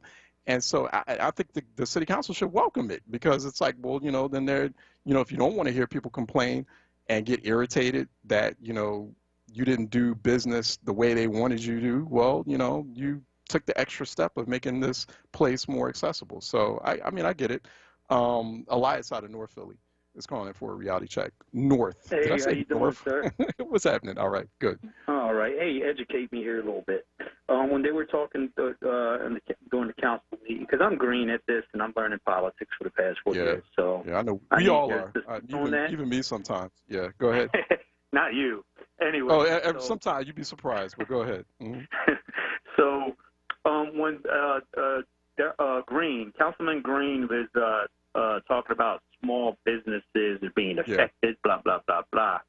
Yeah. What type of small business is he talking about? Stop and go, beer delis, bodega stores? It's a good Chinese distinction. Takeout? Yeah. Huh? Yeah. That's an important distinction. I don't know. I guess he's just talking about small businesses overall. But give me your perspective on that. Oh, my perspective to that is that they were given money, correct? Mm-hmm. They were provided money. Well, Relief money. These three type of stores that I just told you, these stop and goes and beer delis and bodega stores, you know what they sell? Yeah. They're part of the component that's selling paraphernalia that enables addiction and alcohol addiction in our communities. Mm-hmm. See, this is what our people need to realize, what government itself, nationwide, that are exploiting our Black and Latino communities throughout the United States, okay? The government is not for us. You know who should be your government? Yourself. Govern your home, okay? Raise your kids. Encourage to them the importance of school education on a daily basis. Yeah, yeah. Okay, Here, real quick, Elias, because you're about to make a real good point. But before, so let's just kind of cut this conversation in two sections here. So one, go back to the stop and goes. Here, I'm just going to recommend kind of a useful exercise here, because you and I have talked about it before. Now might be the moment to, if there is still, okay, so first of all, like, City Council had passed law, mayor signed it, basically banning the sale of certain substances, certain products in these stop and goes. So if you are still seeing that, here's an exercise. I want to, ally with you and join you in this cause, right? Okay. If you see that, or if you have a group of people and you're all seeing it and you're kind of organized on the ground level, take photos of that. Take photos of it and email it to me. Okay, so and then we'll blow, and we're going to blow it up on Twitter, social media, and like, yo, listen, did LNI check these places out, because these places are not supposed to be selling these types of products, City Council, and got these from residents in Philly. See Ellison at wordradio.com. I would say start, and I would encourage everyone. I was kind of trying to get into a rhythm a while back, for example, about, hey, people, send us pictures about, like, if you see trash throughout places in Philadelphia where it shouldn't be. Do the same thing. Like, if you're seeing illegal products still being sold and stop and go, send it to me. Take a photo, send it to me. See Ellison at wordradio.com. And I'll pass it on. Because apparently, I mean, if you're calling licensing and inspection and they're not responding, and I get it, pandemic has got everybody stretched thin. Okay, well, we're going to go the other route. We're going to put it all, plaster it all up on social media, on Twitter, and also, okay, so two things. One, take a picture of it, and then two, just make sure that that you know the district or the council member where that stop and go is, because then we can just tag that council member and be like, yo, did you know you got to stop and go selling illegal products in your district? And that's it. Send it, and then we go from there. Yeah. So here it is, Mr. Ellison. It is all over in our community, and the council members. I want to finish off with this. Wherever there's a shooting or a homicide, what's a block away, or actually in the corner of that area, right? these bodega stores and all. But here's the worst part of it. They know, all council members, we don't have to call 311. It's there in their face. It's their ward. Quinones Sanchez is a homeowner of a house in North Philly, right, on her block, right? A bodega store there, 2 doors away from her house, and another one down the block from her house, from that street. They don't sell those products. But everywhere else in her ward, stretching out all North Philadelphia, sells it. You can see it. It's a no-brainer. Why should we be doing that? Take pictures. They know they do it. Take pictures and send them to me. Take pictures. I guarantee you, Elias, take pictures, send it to me, like with the address of those places. So 3 things: the picture, the address of the place, and the pictures of the actual illegal product, the address of the place, and the council member's district. And I bet you I put it on Twitter and tag that council member. I bet you start getting some response on that. So I mean, I'm just saying, I'm giving you some instructions on a real easy thing to do. Yeah. Oh no. So let's do it. Definitely. But here's the thing: what is considered illegal? Isn't blunt wrappers illegal or not? Different flavors. The flavor. To my understanding, I haven't looked at this for a while, but yeah, the flavored. Okay. The flavored like candy wrapper looking type. Philly's blunt cigarilla. Is that's illegal now. That's banned. Those are banned substances in Philadelphia. Yeah, but the kids are still rolling up marijuana and all that stuff in there. But thanks a lot for your information. And like I said, crime will never stop.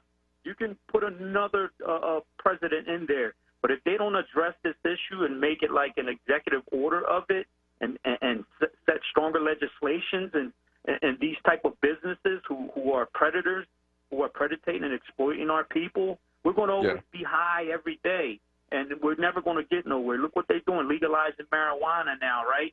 And guess what the government forgot to address? Guess what they forgot?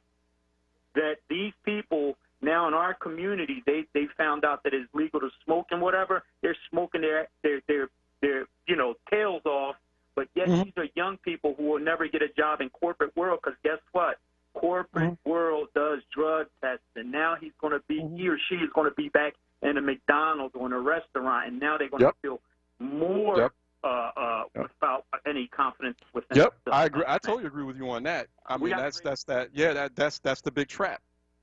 They especially have targeted our young people. And our young people graduating from high school, going into college, and they thinking that, this is the normal thing to do. Okay, you walk up in a job interview smelling like a certain substance of weed or synthetic marijuana and see where that gets you. But that's the big setup. So, I mean, that's nothing against marijuana itself or cannabis itself, but, people need to wake up. So, and now it's like every city you go into, and this is not just Philly, but every city you go into and every public place you're going into now. I mean, I was just like running at the park the other day, and brothers in the park and they were just, I think average millennial age brothers who were in workout gear. They were doing a workout, but then they smoking weed. And I'm like, come on, be a little bit more discreet about that. Like, this stuff is not like completely legal yet, one, and just be discreet about it. And also be respectful of other people's spaces, but we're not having that conversation. And so, I think that is a conversation to have. So I agree with you on that, Elias. And it's, people just don't set your kids up, don't set our next generation up for that kind of failure. I understand, when you come of a certain age, it's a thing that a lot of people do. And so I get that, and that's cool. That's people have that right to do, but ain't nobody say for you to smoke it right before you step into a job interview, or for you to go out there and expose other people, particularly small kids, to it. Nobody said that. That's not what, and people are getting carried away with it. The other thing too is that, I saw the Lieutenant Governor, John Fetterman of Pennsylvania, and he's on social media, going, on a whole kind of legalize it rant, legalize marijuana. Okay, no, I don't want to hear any conversations about legalizing until, one, we have guarantees on that black men will stop being jailed for it, and two, guarantees that the percentage or the proportion of businesses that are selling it once you legalize it are proportional to the population size of the state. So if if it does get legalized fully in Pennsylvania, and then suddenly you have legitimate businesses who are selling cannabis substance in Pennsylvania, okay, well, best believe like 14% of the businesses should be black owned. So you're not going to just like throw a whole like hundreds of thousands of brothers in jail for either like, possession or, minor possession, or for minor selling of a substance that you finally legalize and figure out that you can make billions more dollars with than the NFL.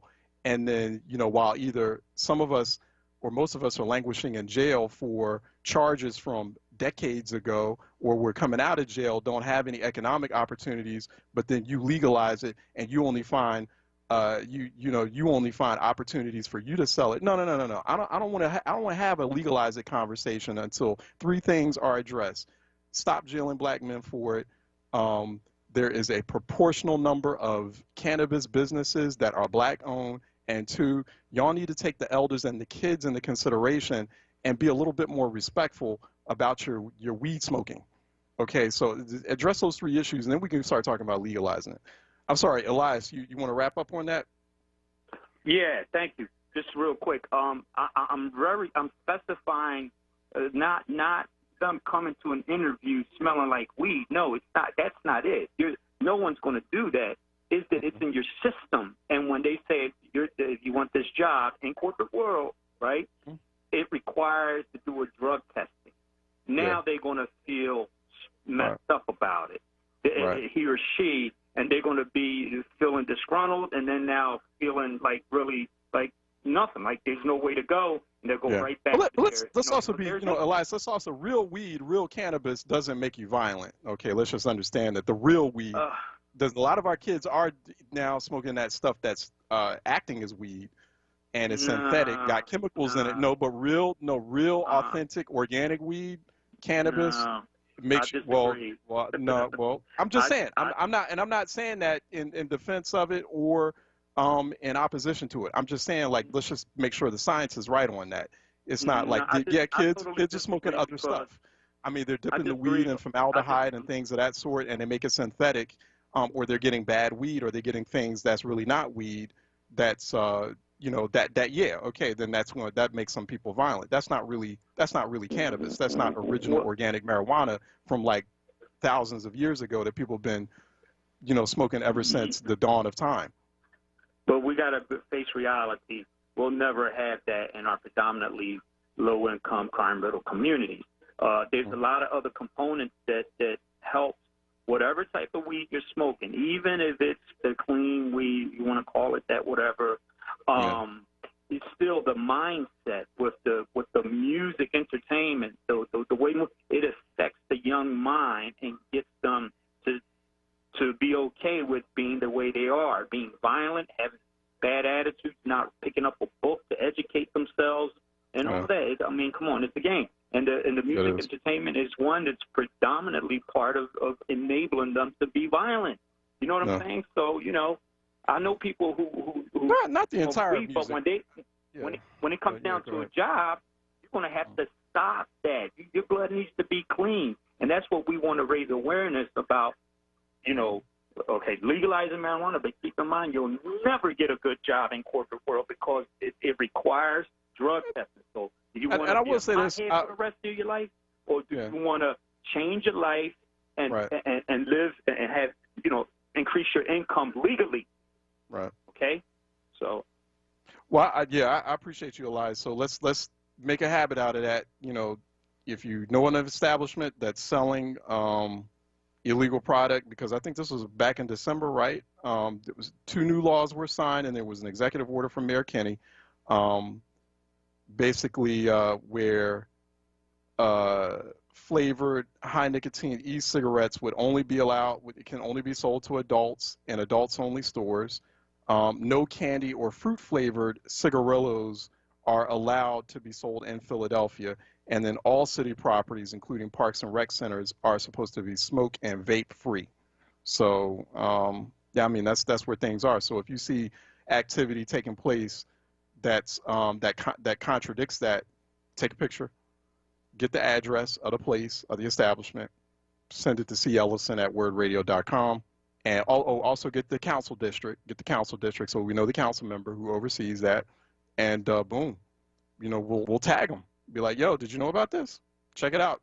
Get those inspectors over there, either shut it down or fine them.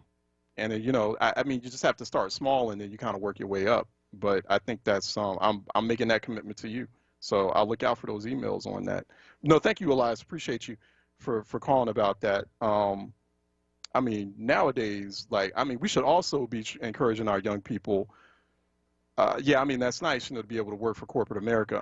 But I'm encouraging young people these days to start their own things, own their own businesses, create their own businesses. We need to get into the habit and the mindset of our young people and our next generation owning things, because that's where the true wealth generation is, where the true kind of stability is, and then you don't have to deal with racist institutions and racist, corporate places or companies like Wells Fargo that don't want you because they feel like, oh, well, you're not qualified black talent.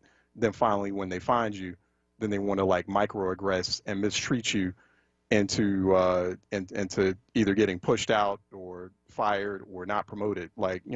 Just own we need to start our own agency, our own economic agency. That's another conversation for another day. 215-634-8065, toll free 866-361-0900 here on Reality Check. 215-634-8065, toll free 866-361-0900 here on Reality Check. I know that there are folks watching us here on our City Council Live edition of Reality Check, our Thursday edition of Reality Check, which is City Council Live.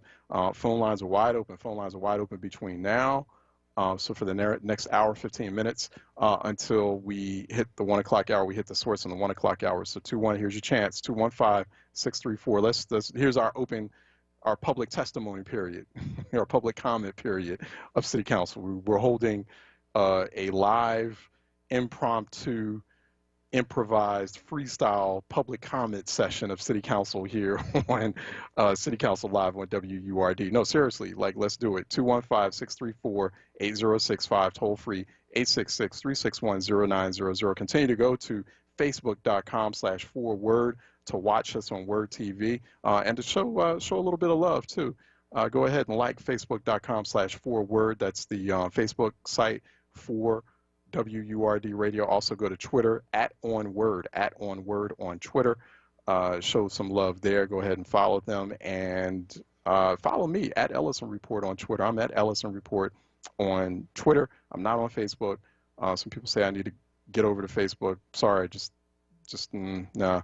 But I'm at Twitter, twitter.com, @Ellison Report, #Reality Check, #City Council Live as well. There's occasional notes and pieces of news that are there at #City Council Live. 215-634-8065, 866-361-0900. Good morning to you, Shirley Carter, Joey Dixon, Peace Vote, and Jazz to you. Thank you for that, Uncle Joey. Appreciate you. Malcolm White, good morning to you. He's also listening from Westmount area. Good morning, Diane Fassett. Charles, my hubby and I like your jacket. Nice color. Yes, thank you. So I figured, it's City Council Day, show a little respect for the institution. So I should do the jacket and shirt. It doesn't feel right doing a T-shirt when you're anchoring City Council Live. So we're just going to do a little jacket, and I feel comfortable in it. I actually feel more comfortable in the jacket and collared shirt. Actually, maybe I'll start doing it on a more regular basis than I do in the T-shirt and a jacket. But just trying to look the part a little bit. We're doing City Council Live today. Thank you, Diane. I appreciate that. Tell your husband. Appreciate the compliment on that. Yeah, I like that. And my wife, she picked it out. She picked the color. I let her pick my shirts and my jackets out. Anthony Brown, good morning to you. Johnny Johnson, good morning. Good morning, John Bullock. Good morning to every. He's like, join Word Radio FM and AM membership. Yeah, do your 4Word membership. So refresh it or just sign up for a brand new Word membership today and continue to keep independent black media, independent black owned media, independent. So yeah, that's what that 4Word membership does. Thank you for that, John. Appreciate you. Shalada C.A. Sankofa, good morning to you. And Shalada telling everyone else out there, in the word listening audience to stay healthy. Yes, staying healthy is very important. Kimberly Ferris, good morning. Good morning. Jacqueline Brown, has anyone mentioned the death of Benny Swans? Yes, that was mentioned. And does a resolution that was introduced by Councilman Kenyatta Johnson, I believe, regarding the transition, the passing of the great Benny Swans. Thank you for that. Raphael Suleiman, good morning to you. Thomas Knock, here's what Thomas Knock is saying. Don't talk about it, make it visible, what you're doing, and you won't have to convince anyone. Blowing your own horn is unattractive. I think Thomas Knock was kind of doing a little shade at City Council. So that's Thomas Knock's wisdom or moral of the day. So Katharina Washington, good morning to you as well. Let me go to the phone lines. I think I have Pat out of West Philly who's calling in for a reality check. We're here on City Council Live. Pat, how are you doing? Yes, good morning, Charles. How are you this morning? Good morning, good morning. All right. I wanted to bring up several points. One is that we only have 6 days left for our census. Our census is ending September 30th, so I wanted to bring that point up. I also wanted to bring up the point of West Philadelphia and not having signs for our Democratic selection. I don't see any in West Philadelphia. I went to a state representative's office Tuesday and asked about if he was going to be having signs, and of course she said, you can Joe Biden's office is here in Philadelphia, and we can kind of go there, which I did go, and there was no one there, so I was just wondering about that. Yeah. My other point is that maybe we can compromise with City Council and have an outside session maybe once a month where people can kind of come up and, and bring some issues to a podium, and maybe we could separate and wear masks and do everything that everybody else is doing these days. I think that might, help out a little bit. And then my fourth issue is the gentleman who was talking about the illegal substances in stores. I think a lot of the people who sell products in our neighborhood, first of all, don't live in our neighborhood. Second of all, they are, they have no concern about our children. They don't clean in front of their stores. They're just there to make a profit. And if we don't, as neighbors of these people, don't remind them that they're in our neighborhood. We're not in their neighborhood, and we won't allow this kind of stuff to happen, which I've addressed several times in my neighborhood. I've seen store clerks sell cigarettes to young kids, and I say, wait a minute, you can't do that. Like, that's illegal. And once you bring it to their attention, they kind of pay a little bit more attention to it. They do. So those are and if you ever see that too, Pat, same thing I was telling Elias, take a picture of it, or I don't know, send it to us.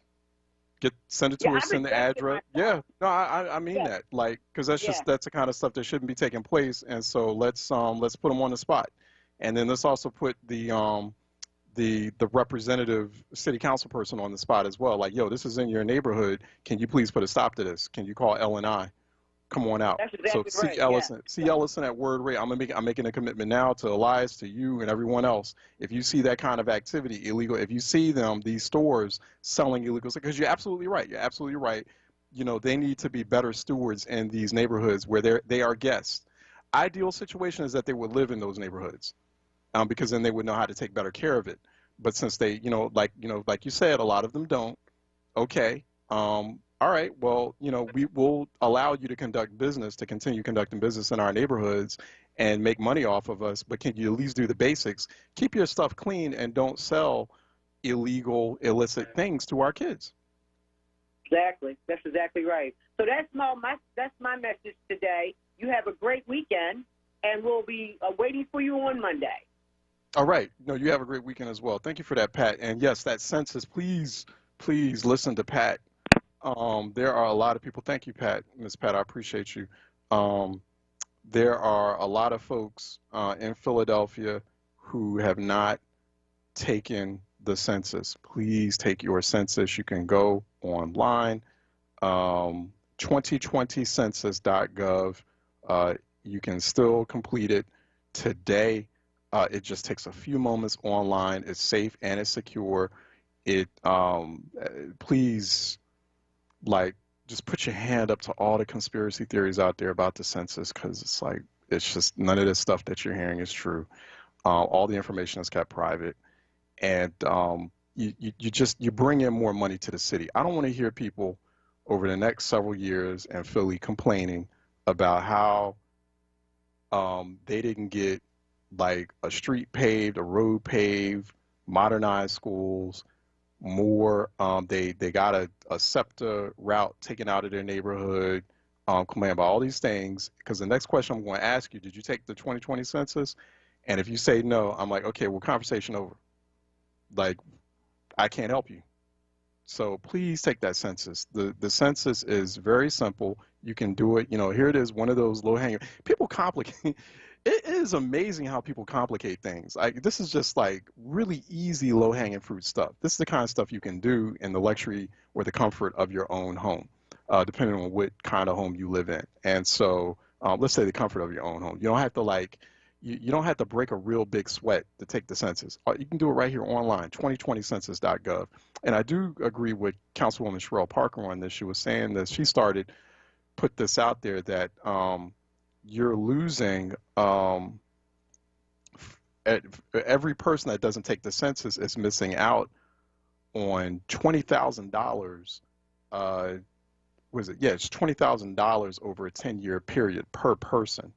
So, you know, $20,000 until the next census. So, you know, that's an enormous amount of money when you take into consideration the number of people, the tens of thousands of uncounted folks, and also the certain forces, like these white supremacist forces that everyone talks about and wants to rant on about. You know, that, you know, you saying you're fighting against, well, you fall right into their trap. Like, you are basically carrying out their mission when you don't take the census, because that's what they want you to do. They want us to not be counted. They want us to not take the census. Please take the census. And if you see enumerators, census enumerators, they're going to have a badge, they'll be official, and they're going to have like a notepad, I'm sorry, you know, some sort of clip pad of some sort, and they may be carrying around a tablet with them to be able to do it online, on the go. That, you know, you can either come up to them and say, hey, I know you're a census enumerator, I didn't take the census, can we take it now? It'll take about like 10 minutes, if that, you know, have a friendly conversation with they may, if you don't know what the census is, they may take a few minutes to explain to you what it is and what's at stake. Please, people, particularly, I'm begging you, black folks, black people in Philadelphia and also beyond, please take the census. Please, it's so easy. Please take the census. Like, don't sleep on this. And we only have like a week to go on the census because they ended it early. President Trump ended it early, and he doesn't want you to take the census. And so, you know, and you know why. Just please don't get gamed on this. 2020census.gov. All right, let's take a break. Thank you, Ms. Pat, for the reminder. Let's take a break. We come back, more open phone lines in the next hour. 215-634-8065. Toll free 866-361-0900.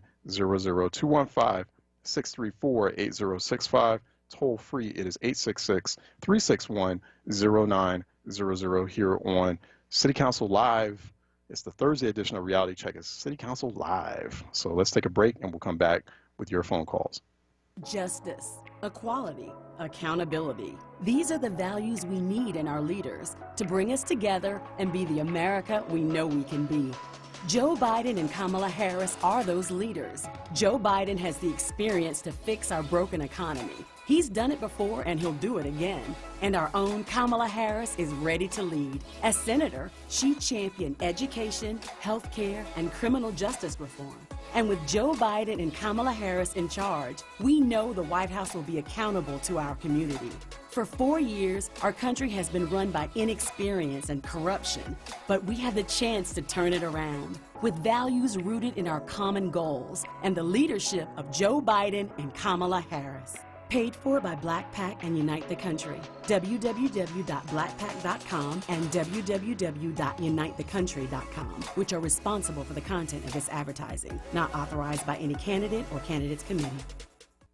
What's up, everyone? I know you know the word, no, not the station, but this word, J-O-B that is, and our friends at Amoroso's Baking Company are hiring right now. Amoroso's has been baking the delicious bread in our community for over 100 years, and they want you to join their team today. The old and the young love Amoroso's, and they are hiring right now. Check it out. They offer fair pay and provide health, dental, and prescription plans after 90 days employment. Call 856-754-0355 or visit amorososbaking.com for details.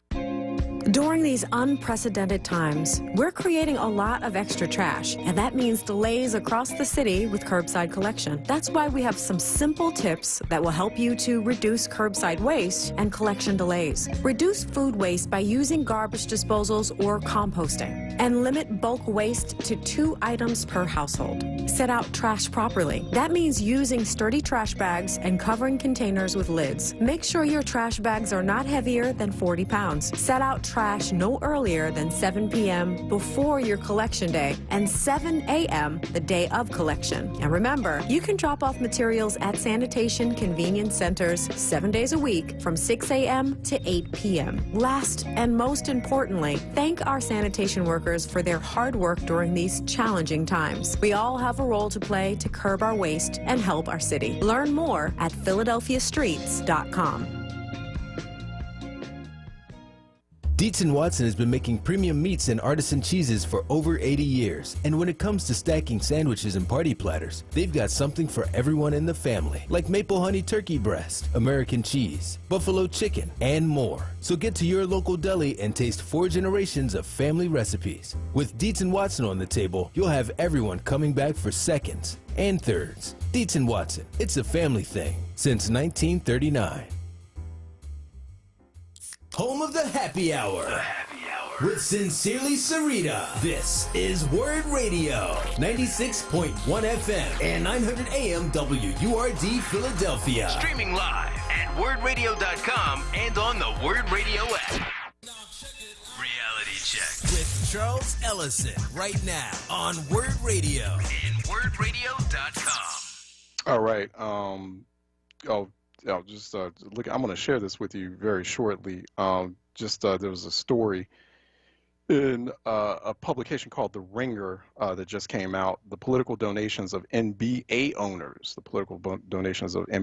I'm about to tell you where the Philadelphia 76ers owners Josh Harris's political donations go. I'm about to reveal that in a few short moments. But The Ringer just put it out there. John Gonzalez reporting. I want to thank O.J. Spivey, local black sports journalist in the city of Philadelphia. He's been obviously on WURD many times, and is a mainstay at WURD. And we've had him here a couple of times here on Reality Check. So I'm gonna reach out to him because he was actually tweeting this about a few moments ago. So I just think it's just very revealing. It's not surprising, but it's just very revealing because we're getting hard numbers from the Federal Election Commission. You might want to know what your beloved basketball team's owner is donating, how much they're donating to each of the political parties. 215-634-8065, toll free 866-361-0900 here on Reality Check. 215-634-8065. Toll free 866-361-0900. Phone lines are open here on Reality Check. Also, the comment thread is open as well at Facebook Live on WURD TV at Facebook Live. 215-634-8065. Toll free, it is 866-361-0900 here on Reality Check. Let's go back to the thread here on Facebook Live. Raphael Suleiman, I'm just curious, why can't the councilwoman Sherelle Parker modulate her tone and volume of her voice when she speaks in different settings? She is supposed to be a seasoned orator, but I can't see it. Some of the speech patterns of some of the black city council people is not reflective of most black professionals and the way that they speak in public. Okay, so, I'm just curious here. Are folks out there who listen in on city council or provide critiques of certain city council members and the way they speak, are they as hard on the men as they are on the women? I'm just saying. I'm just, thanks for the comment, I guess, Raphael, but I don't, folks out there, I mean, especially the brothers, y'all are really hard on your female city council members, particularly the black females. I'm just saying that's just an observation on my part, but I haven't been keeping score. But just watch that, okay? So, Sherelle Parker's passionate. I've heard this interesting comment before. She's probably aware of it by now. Maybe she's listening in, and she's probably like, "What are they talking about?" And I would kind of, if I were her, I'd be sort of side-eyeing this and side-eyeing my radio too. But brothers are really hard on the sisters in city council, like about the way they speak. It's just interesting. Just take note of that and kind of watch it as well. All right, be a little balanced. And a little hard on the black members too, about the way that they may present themselves or speak.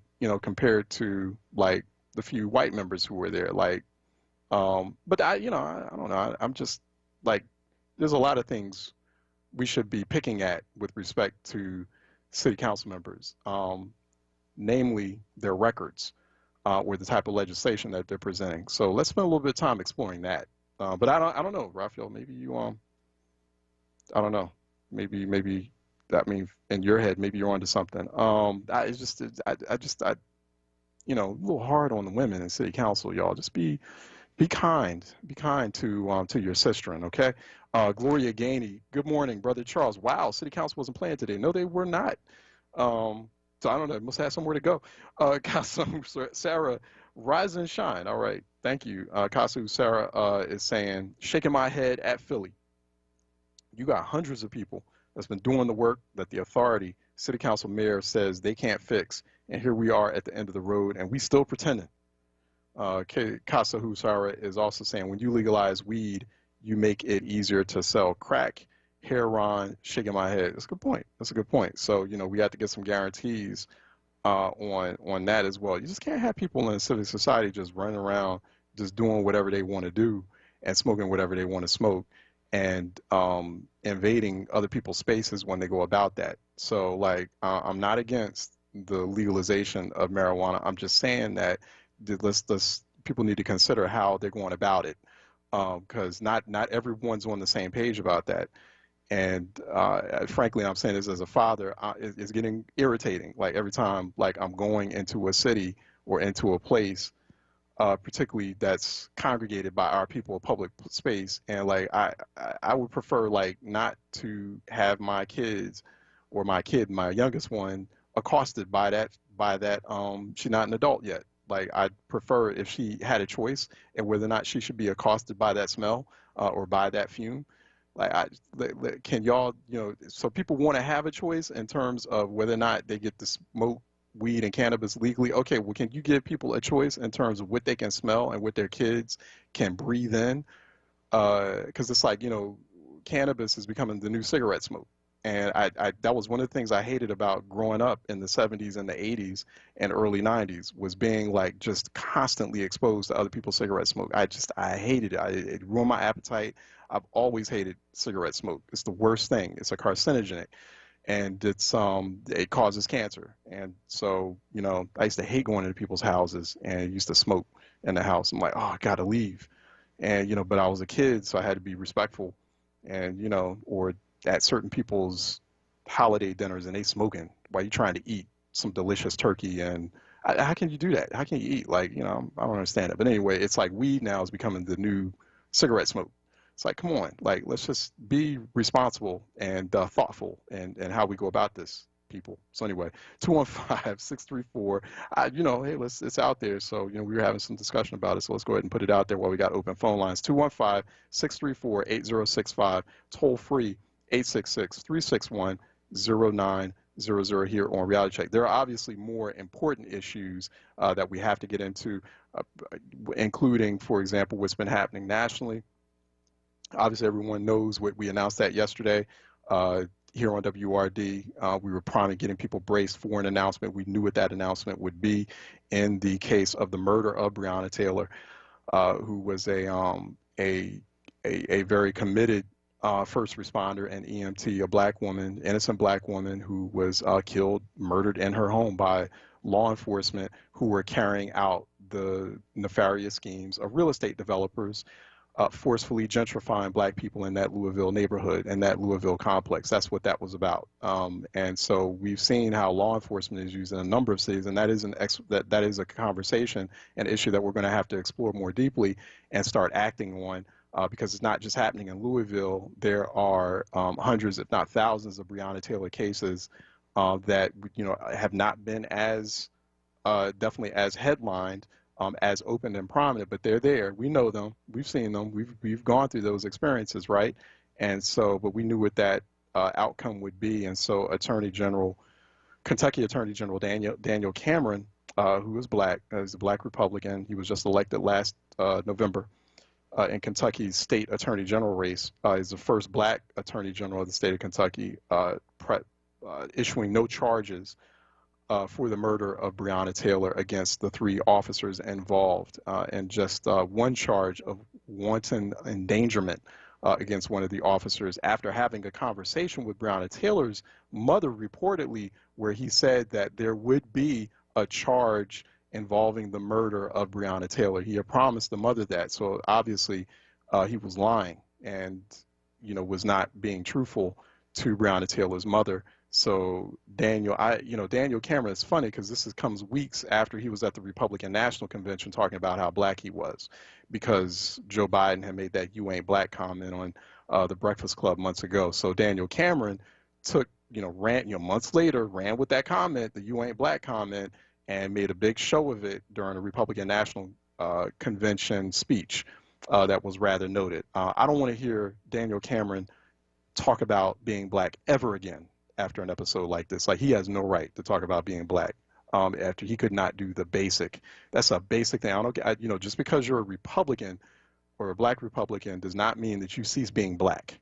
And that's a very basic thing, okay, that clearly there was a wrong here. And so even if it's going to be some risk to your political career, that's just a moment where you have to be both a black man and an attorney general, not a Republican and not a Trumpist. And clearly Daniel Cameron was, and it wasn't surprising. I definitely expected that, but clearly Daniel Cameron just dropping the ball. So there's a little bit of unrest in Louisville, for the most part. Peaceful protests, but some unrest. Some of the unrest caused by some folks who just want to, make a point. A lot of the unrest caused by officers responding and arresting peaceful protesters. Some of the unrest also caused by gangs of armed white people showing up in downtown Louisville, describing themselves as organized militia. No, they're not. They are armed domestic white nationalist terrorists. Let's just call them for what they are. And so they were patrolling through the streets of Louisville, and I'm sure causing a little bit of a ruckus themselves too. So, I think people have been getting a bit fatigued by a lot of the unrest, the protests, the unrest, and things that have been taking place. But, so we're keeping a watchful eye on what's happening in Louisville and elsewhere in the wake of that decision. So, but there are a number of things. People are not completely powerless. One, keeping it real with Reverend Al Sharpton, having a discussion with Reverend Charles Williams and also Reverend Al Sharpton's daughter, Dominique Sharpton, yesterday during the live edition of that, Keeping It Real with Reverend Al Sharpton. Many of you probably heard it here on WRD a little bit later on in the day. And people are not, I would caution people against feeling so depressed where they feel like this is a completely powerless moment, because it's not. And so we have not yet exhausted all the recourse options that are on the table. So there are a few, and they should be exercised to the fullest extent, particularly over the next 40 days. And so we'll talk a little bit about that still. 215-634-8065, toll free 866-361-0900. Let me go to Mike out of New Jersey calling in for a reality check. Mike? Good afternoon, Charles. Hey. I'm going to refer back to a conversation you had a little while ago about things being sold in stores and calling your member of city council and such. Where does the community's responsibility come in? There are people that are obviously buying these products. The store doesn't sell a product and or provide a service without there being a demand. I mean, that's kind of economics 101. So yeah, but again, economics, but Mike, economics 101 as well is for people to be responsible business owners, like full stop. I mean, I understand that, yeah, there's a responsibility on people not to purchase certain types of product, or maybe, you know, keep their kids under control when they can. But at the end of the day, be a responsible business owner. It's like you don't want residents to act a certain way and to be like anarchists out in the street, but then you want business owners to be anarchists in the way they conduct business and just sell people whatever. That doesn't make sense. Well, Charles, people walk into these stores. People will walk into these stores and ask for these products. What kind of people, Mike? Black services. people? What kind of people, Mike? Black people? Any people. Charles, Black people. Okay, so yeah, so you're acknowledging white people do the same thing. They go in the stores and they buy. Absolutely. So and see, and you know what? I bet you if these were establishments where predominantly white people walked in, it'd be a problem. The white people in that community or predominantly white community would be crying, and I've seen it, would be crying foul, and would be up in arms, and they would be contacting their city council people and state legislators and asking for those businesses to be responsible, just to be responsible stewards of the business community. That's it. It's just a standard. So, you know, you want us to follow a certain, black folks to follow a certain standard. You know, you guys, you follow the same standard, or, you know, like, we deserve that same standard as well. Here I am, you know, basically telling people to do something that, whether you're black or white, you should do. Contact your member of council or your state legislator and get it fixed. You know, as soon as I start doing that, then I have you calling in talking about, oh, well, you know, it's on them. That doesn't make sense. Well, Charles, you just mentioned something, controlling your children, if you can. Charles, you're 100% responsible for your children. Maybe that's part of the issue as well. And again, let's not make this a black-white issue. There's a lot of issues in a lot of Philadelphia. You suddenly, you microaggressed. You came at me like with the subtle micro base of you made it a black-white issue, because I know what you're getting at. Charles, everything is a microaggression. Come on, that word and racism are like the boy that cried wolf. Well, then help fix it then. Well, then help fix it. Well, why don't you help fix it? Help fix it then. Charles, how about fix the word it, Mike. bread? Is that microaggression? Help fix it.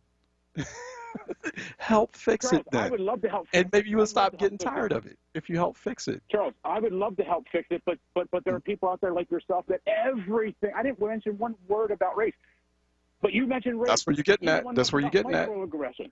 I wasn't getting at that, Charles. Because you know what? Because you know what? If I was talking about a suburban neighborhood in Jenkintown, for example, that had the exact same issue, and I've seen it. But see, that's the thing. I've seen it because I used to go to school out in Jenkintown. I had to take 55 bus out there every day, and I saw a situation where there was a store that was not selling illegal stuff to kids, cigarettes and stuff, and those white neighbors put the hammer down on them because they were like, hey, and I thought that was the right thing to do. But as soon as we start talking about doing that, it's like, oh, it's your responsibility. No one said anything about it being the responsibility of those white neighbors who wanted that particular establishment to stop.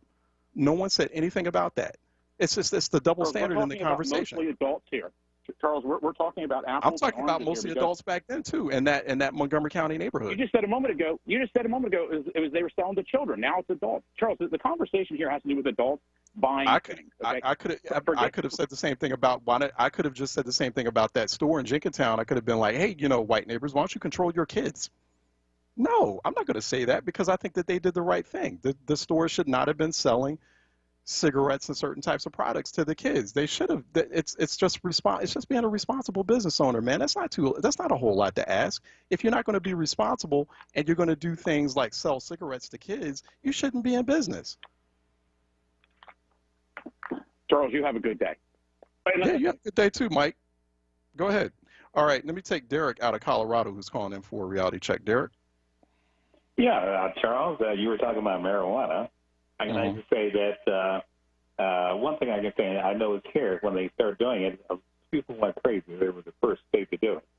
Yeah. But one thing they were trying to make sure is that I think they had one or two that I'm aware of black businesses that were marijuana shops, but they did not want these marijuana shops to become like liquor stores in the black community. I'm not saying everybody else doesn't have that problem, but they didn't want them to become like where people just hanging around and everything else like that. But because I went to some neighborhood meetings and they asked us if we want to have one, I voted no.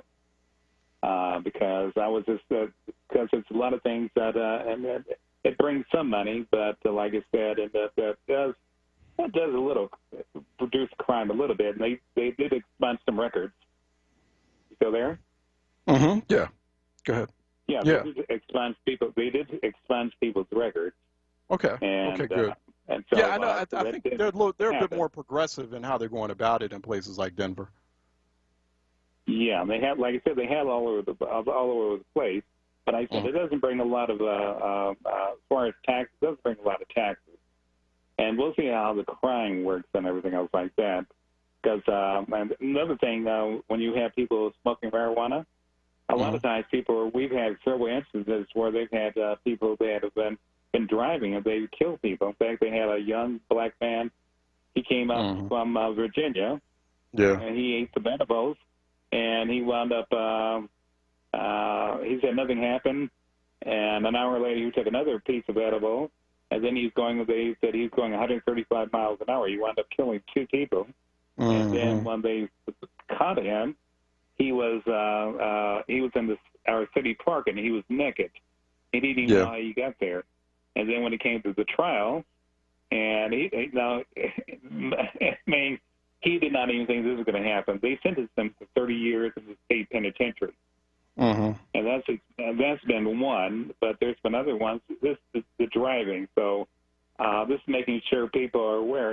This is it's a mind-altering drug. So it is. It is. The kind of situation. Those are the kind of things that you are going to run into. And somebody was telling me that, like you mentioned about the cigarette smoke. Now they did have a lot of people smoking the weed, but I don't smell it around my neighborhood too much. And I think once it becomes more, like I said, then people becomes not a big deal. I think sometimes people just want to be like a teenager, they're rebellious kind of thing. Then once they wear over it, because now I think it's spread to basically all the states, all across the country. Right. Yeah, and but like those are the type of things. Well, I appreciate you raising that point too, because they had did a study. There was a study on this that was in the journal. I think it came out last year in the journal Addiction, and that it found that they were looking at Colorado, Oregon, and Washington State. Those were the states. They had legalized medical marijuana, and then I think it was recreational marijuana later on, but. There were increases in traffic deaths after they legalized marijuana, and it was a temporary increase in traffic deaths, and then after about a year the traffic deaths went back to normal. But in Colorado, Oregon, and Washington, they had about 1 additional traffic death per million residents. And so the same effect was true for the neighboring states that were next door to those, Colorado, Oregon, and Washington, because people are driving across state lines, and there were about 170 extra deaths in the first 6 months after legalization. So there was an effect. People have to be careful, when you're driving, and don't smoke this stuff in front of you or in the presence of your kids. It's the exact same thing as smoking a cigarette in the presence of your kid. Like, you should not do it. Right. Like I said, and then also somebody said it's safer, but like you mentioned, somebody had mentioned that when you're smoking a blunt or whatever, it does have you don't get the nicotine, you get the THC or TCH or whatever it's called, the mind-altering thing. But also it does have you are smoking paper, and it does cause tar, so they found it can lead to bad lungs too. I mean, lung issues from the smoking the marijuana. That was what that's another thing they found too. Because you are smoking, it's just paper, and you are smoking. It may not have it doesn't have the nicotine, but it definitely has the tar. They were saying, and also for your lungs too. And this time of year, they were saying with the coronavirus, you definitely don't need to be smoking it, because it said doesn't help with your respiratory, and that's right. You have to be careful. Right there. Yeah, you have to be careful. Hey, let me let you go, Derek, because I got some phone lines here, and I got to make some of the phone lines available, because I did have someone on Twitter who was saying that they were trying to get through and the phone lines were busy. But Derek, thanks from Colorado. Thanks for calling, man. It's good to hear your voice and that you're safe out there in Colorado. My good friends out in Colorado. 215-634-8065, 866-361-0900. Let me go to Greg out of East Falls, who's calling in for a reality check. Yeah, how you doing, Charles? Hey, what's up, Greg? Okay. A couple things. First of all, that guy that called, I think from Jersey, they think we stupid, man. Like even with that, we know. I mean, we're not stupid. I heard it too, where he was going, but that's the sort of thing that we're waking up. We're not stupid. He was trying to throw. He was talking about black people. I'm glad you called him on it. Because he didn't say the word black. He think we don't know. Yeah, I mean, let's just be real, just real talk, because when I've seen it happen.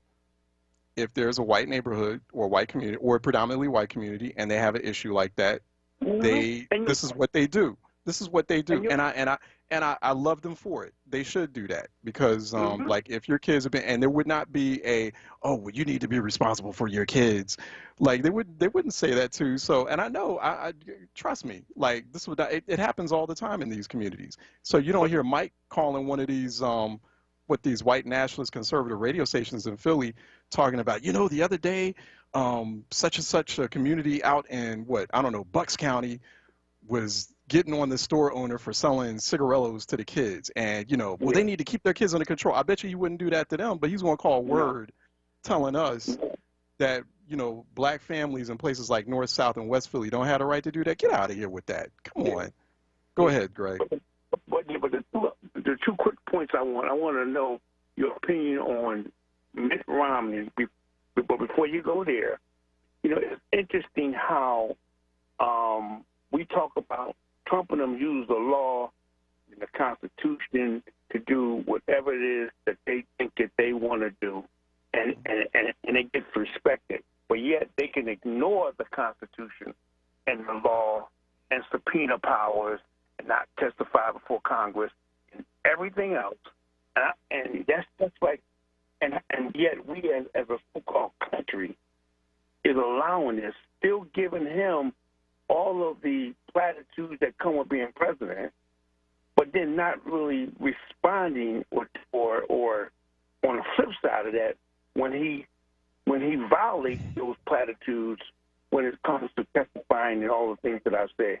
What do you think about Rick? I want your opinion on Mitt Romney, because people thought he would be a holdout, but now all of a sudden he says he supports that. Now I'm just wondering about that change. And the last thing I want to say is this: ask the question: what is the Democratic Party in Philadelphia under Bob Brady? What are they doing? And I know what I'm doing. I know I'm voting against Trump. I'm gonna tell you why I'm voting against Trump, because I'm on Social Security. This man gonna take my Social Security. That's one of the main reasons. Don't get me wrong. There's a lot of other reasons, but I just want to know, what is the Democratic Party doing as far as organizing? I don't see that happening. Like somebody called in and said they don't see signs. And this is the most important election, and I'm taking it serious. I'm doing what I can do. Yeah, I know you are. But as a Democratic Party, I wanted to say, I'm glad. I'll say this because I'm saying this on my mind. I like to think that I had a part in expanding the polling places, because that was the issue that I threatened to sue the city commissioners on, and I spoke to them, and I spoke to their office, and I'm happy to say that a lot of things that I raised as far as polling places and making it more available, they've done that. So I'm pleased. So, and I don't need no platitudes for it. That's not why I said it. But I'm talking about what is all of us on our part. What is the Democratic Party? And and maybe they are, Charles, but I haven't heard it. I haven't seen it. I haven't seen an organized effort Yeah. To Yeah, just telling people, hey, besides, you're not just voting against Trump and fascism and white nationalism, but here's what you're voting for. You'd like to see more of that. Yeah. I don't see Yeah. a whole lot of that. I think we need to see more of that too. I mean, some of it is partly, I will say this, Greg, some of it is partly, let me let you go. Some of it, thank you for that, for those comments too. Some of it is partly the Democratic Party, not being, and the Biden campaign, Harris campaign, not being aggressive enough or maybe as coherent on that messaging as they could be. Although I mean, in some respects, they are making an attempt. A lot of it too is we don't talk enough about, and we don't blame the media enough. We don't, especially mainstream media. We don't get on media enough. We don't, like, for example, even when we have these protests happening in a place like Louisville, we talk about the protesters, we'll talk about the white nationalists who show up, we'll talk about the cops and all those different players in a moment like that, like what happened in Louisville yesterday, what's going on down there now. We don't talk about the culpability of the media and how the media likes to incite stuff. So it's the same thing. The media keeps talking up Trump, Trump, Trump, Trump, Trump. It's like Trump every day. Like, you go on, like, it's just the laziness of producers and talk show hosts and everything. That's all they want to talk about is Trump. I mean, sometimes we'll talk about Trump here on Reality Check, but it's like, I don't want to talk about Trump all day. I mean, even even in my house, we don't talk about Trump all day. Like, it's just, you're consuming the airwaves. And so the society, and particularly media, making the exact same mistake it made in 2016, giving this dude like all kinds of free media. He got about $4 billion worth of free media in 2016 during that election. Here we are giving him another $4 billion because that's all we're talking about. It's like, and so, even when a lot of this also has to do with the Biden-Harris campaign, even when like they've been actually, periodically and rather frequently announcing different policy proposals. Some policy proposals which are, and I don't want to be the one to have to relay that every day here because I don't want to be like,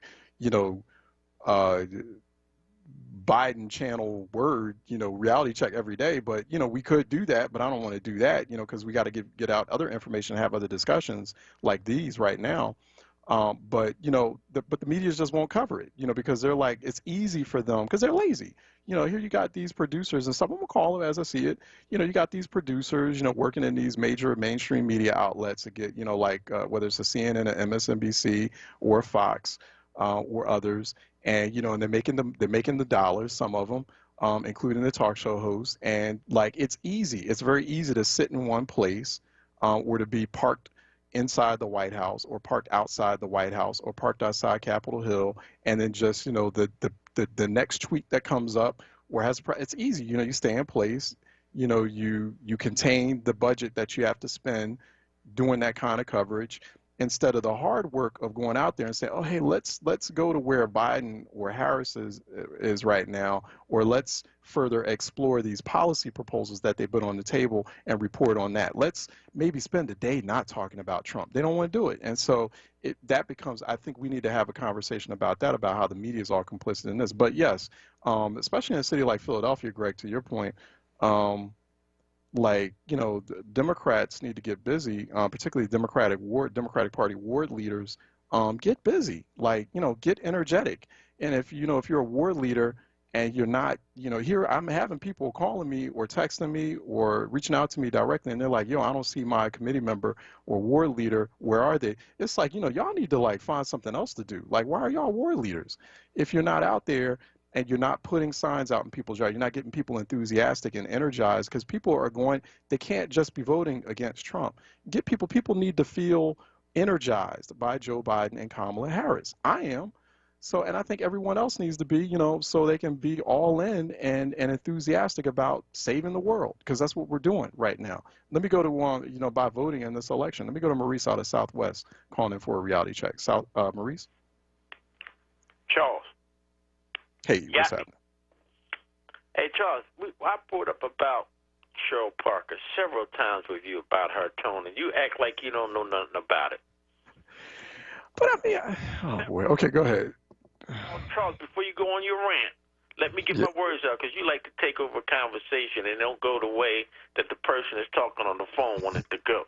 Go ahead, man. Go ahead. Who else on city council that they be complaining complaining about their tone. I don't know no other female that they may not like their policy, but they're not talking about their tone. She's the only one sound like she just walked out of a bar with a wig on backwards, screaming into the phone, screaming at the people. But Maurice, but listen to like the language there. Like, come on, man. It's just like come on, man. Be respectful of the sisters, man. Like, I mean, you can be critical, but I mean, the colorful, flowery language about like these are our sisters, man. They're sisters who have been elected to city council. I'm not saying that we should be soft on them. I'm just saying, is there another way to critique her? That's all I'm saying. We got to watch that. Sherelle Parker's not the only one. There you go, taking over the conversation. It ain't about that. It's about that she doesn't act professional. She doesn't act professional when she talks to the audience or out at city council. She does all this unnecessary screaming. And what you doing? Trying to pretend that you don't hear it?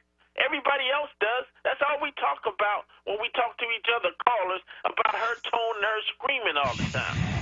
Come on, Charles. Ain't no other female city council person we talking about do that. Now, you want to talk about the males? I don't like how Curtis Jones comes on there and try to act like he a gangster all the time, old school gangster. That's how he talk. And what's up with all these always giving all these shout outs? Nobody want to hear about that. Okay, so Maurice, right? This is very interesting. I'm just going to say this. I'm not trying to take over the conversation, but was it a week ago or 2 ago? I was getting pounced on for, I only bring on the young people who go to the elite schools in Philadelphia, the articulate, advanced ones. I need to get some people, the kids who go to places like Overbrook and other places, which I'll be more than happy to do. So, you put that standard on the kids, and now you're not placing that same standard on the adult. I don't get it. There's a little bit of contradiction there. That up. I'm the one that started that, because you are. Sometimes you act like elitist, man. Bring somebody on from Bartram or some of the other schools. But you want the elite kids. They're the ones that need the help. The ones that go to Bartram, they need the help, not the elite schools. They're already taken care of. You just said you wanted city council members to sound like professional, which some people could equate as or interpret as being elitist. I mean, either we want people to be professional or we don't. Or if when people are professional, we can't then suddenly accuse them of being elitist. I'm having trouble. I'm not trying to be facetious here. I'm really having trouble trying to understand that conversation. That's all I'm saying. I'm just saying that, like, let's just try to focus on, let's critique the city council members' records and what they're talking about. Sometimes I don't want to get into the business of getting into like the personal disparagement of their speaking patterns on air like that. That kind of lacks a little class. I'm just trying to keep it classy. That's all. And just because I'm from North Philly doesn't mean like, that doesn't mean I don't have to be classy or try to encourage that. I think we should. That's all I'm saying. I don't know. I just feel a little bit of a way about that. That's why I was saying, like, we have to be careful. Like, let's be careful in kind of those critiques. That's all I'm saying. Let me move on. Thanks for calling, Maurice. But you know, I love you, Maurice, and I love, for the most part, the majority of the time, both of you and I are on the same page. Like, with respect to right now, we have, it was what, 34% yesterday. The homicide rate in Philadelphia is now 35% above where it was that same time last year. And so what we need to do is have a conversation about why wasn't City Council today, in its very truncated hour-long session, they really didn't make a whole lot of noise about that today.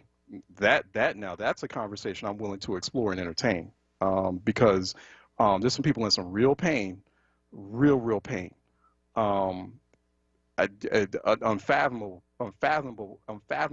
pain right now, like just people being victimized right outside their homes. I want to have a conversation about that, or focus on that. Let me go to Lola out of Jenkintown, who's calling in for a reality check. But thank you, Maurice. Thanks for calling. Really, seriously. Go ahead, Lola. Yes. Hi, Charles. How are you? Great How you doing? show. Good. Okay, so I have a couple of things to say, and I just want to say, I listen to Maurice, and he usually is on, point about his stuff, but I want to say this. You can critique women, and I'm a black educated woman, but you don't have to go there about the wig. And I'm tired of that. I'm tired of black men coming at us about whatever they think that is the physical attribute, okay? Don't forget where you came from. If you're black, you came from a black woman, okay? Right. So please stop coming at black women about their wigs and their attributes and stuff like that. Please stop that. You can critique other things, cool. But it's not cool. And I'm saying this as an educated black woman. Now, everybody comes out different how they portray different things. She seems to be a passionate woman to me. Everybody has different styles. What about Fannie Lou Hamer? People might say that she wasn't all educated and refined, but she was out there in the front lines back in the day, getting people out there to vote, and out there and down south and all kinds of stuff. So Maurice, please, if you're listening, don't come at us about our wigs anymore, because I don't know what, you might not be all together either, but we're not going to try to tear you down. And so stop tearing down the black woman, especially after Breonna Taylor was murdered in her home, and there's no justice for her. So please stop it. Talk about something else, okay? And I want to say also what I was calling about before he got me all riled up was that I was listening to Elias. Where are these corporate jobs he's talking about? I work in corporate America. There are 2 black men on my floor, and not even on the same side, okay? And this has been for years, and we have been championing for black men to be hired. So, so the kids today aren't thinking like that. I have a son who be going to college in a few years. He wants to be a psychiatrist. He says, I want to run my own business, because if you work for people, we see that they don't want to really hire black people. This is what the black kids are thinking that are coming up now, the millennials. They don't really want to be tied down to the 9 to 5 like we have been taught. Go to school, get a college education, and then work for whatever you do. They want to go a different way. Now, the weed thing, yes, that is going to prohibit people from getting jobs and stuff, but where are all these jobs at? If you saw the Wells Fargo comment from that bank executive, he's saying that there aren't enough black pool applicants that he can pull from. That is crap. They're not trying to hire qualified black people. And so, therefore, a lot of people are feeling at a loss, and that's why they're escaping smoking all this weed. Do I think it's right? Absolutely not. But a lot of people, when they're lost and have nowhere else to go, we better be lucky some of them are smoking weed, because they might be out here doing more stuff, so they sedated on the weed. No. Is it right? No. And another thing, every time black people do something, it's highly criminalized. White people have been smoking weed, doing all kinds of stuff. We had someone up here, a meth lab was found, okay? Did you hear about that all on the news? I don't think you did, Charles, because I've never heard anybody talk about it. But you can hear about the small little corner boy being busted down his door looking for packages that aren't even there.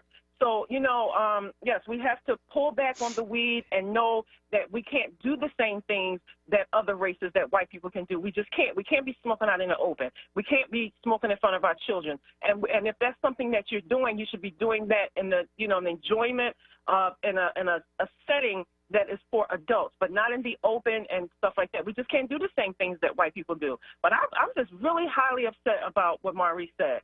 And Maurice, please don't call words talking about black women and our wigs and stuff like that, okay? Yeah. Don't do it again, because Maurice, I'm coming for you. It's not cool. Yeah, it's not cool. Brothers, really, seriously, like the sister is right. Like, it's not cool. And I'm also saying this as someone who was grew up in a household full of black women, including a matriarchal grandmother who knew how to raise her voice and would raise her voice. Sometimes she'd raise her voice in anger, and sometimes she'd raise her voice in happiness. Even sometimes we'd be in public spaces, be in the store, she'd get a little bit excited about something she see on the clothing rack. So, she'd be a black woman, and all her joy and her beauty, you know what I mean? And so, while at the same time imparting lessons on me about etiquette, things like etiquette and how you carry yourself in a space or in a public space. And some of our people, have that kind of passion or may present themselves or carry or conduct conversation in that way. I don't want to, we have to be, I don't want to overkill on this conversation. I just think that we have to kind of set a standard with it. I don't want to get into the business of having extended conversations about how, people's speech making patterns, and particularly about, like, don't get into conversations about, I don't want to promote or encourage that. We have to be respectful in how we, yes, I mean, these are elected officials. They do deserve, that's what they signed up for. They are going to get critiqued and they will get criticized, but it's based on their jobs, on the parameters of their jobs, on what sorts of policies they are introducing, the ideas that they're putting on the table, things that they may be doing or things that they are not doing. Let's talk about that. But, Black women are very creative when it comes to their hair, to the point where, we want to criticize each other about our hair, or we want to criticize Black women about hairstyles or about the different creative things that they do with their hair. But guess who's copying them? White women. So, like, and all the other women in the world, like, you'd be copying, they'd be trying to figure out. I mean, it blows my mind. I was watching a video months ago in South Korea where they figured out a technique in South Korea in hair salons and barbershops to make their hair, because their hair is straight, but they figured out a technique to make their hair kinky, trying to copy Black hair, trying to copy what the Black women are doing, like the different creative things of Black. So, it's like, come on, like, and there's just room for just so many more urgent and intelligent conversations than that. And it's like, like I said, all love Maurice, and the others out there, but I don't want to make a habit of, I really don't want to entertain that kind of, it makes me uncomfortable. Let's put it like that. It makes me personally uncomfortable as someone who, was raised up by Black women and was raised up by Black women who looked alike and spoke like Sherelle Parker, as a matter of fact.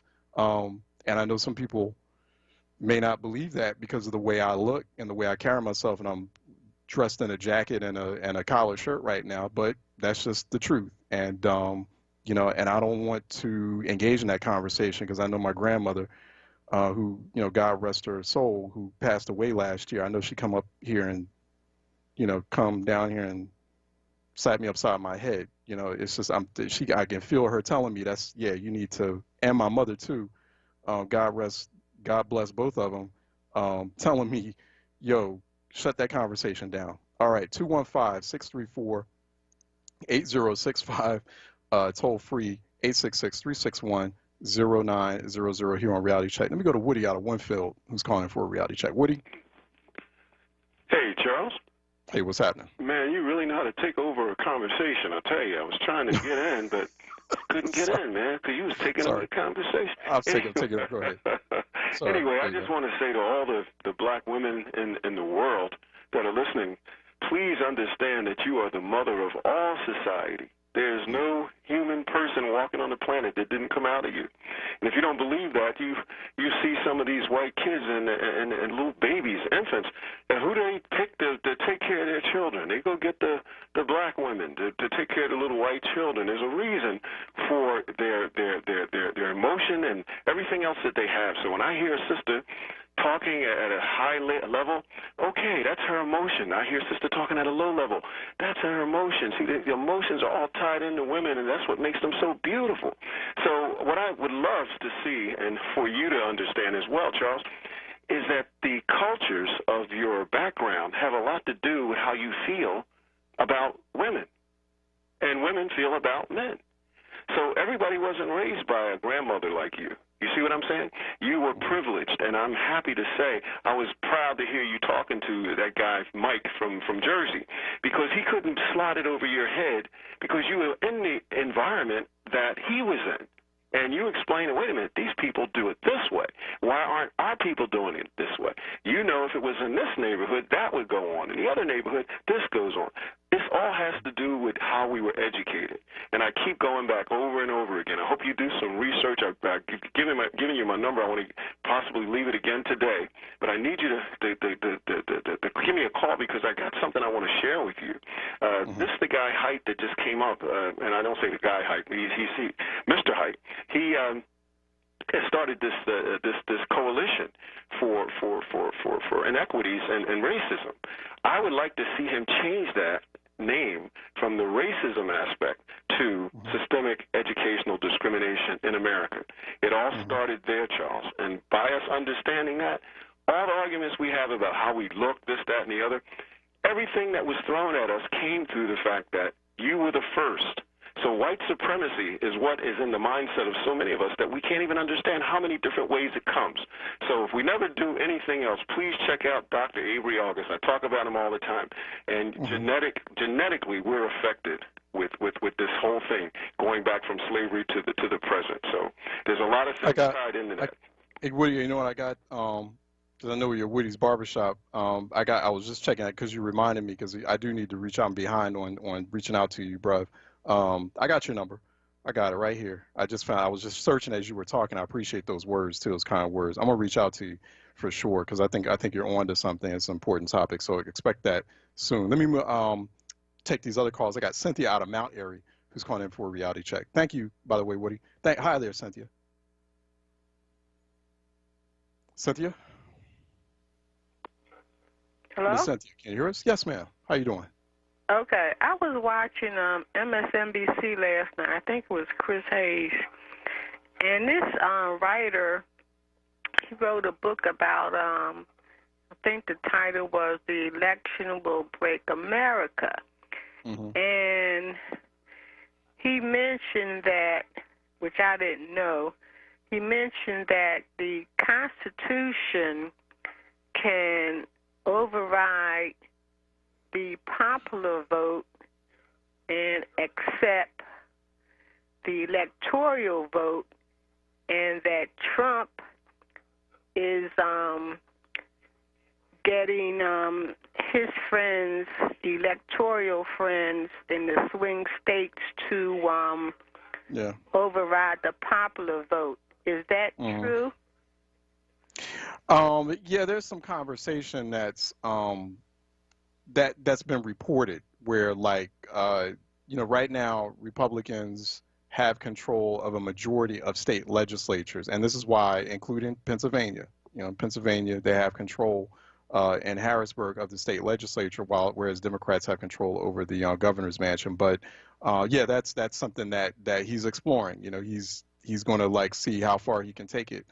But people have to, one, be aware of it, and two, that's why maximum turnout is going to be essential. Because then if it's maximum turnout, like landslide type turnout, more than 5 percentage points worth of popular vote, people will think twice before they follow his loyalty test on that. But yeah, I know that article, it's in the Atlantic, and it's got a lot of people alarmed, by Barton Gellman.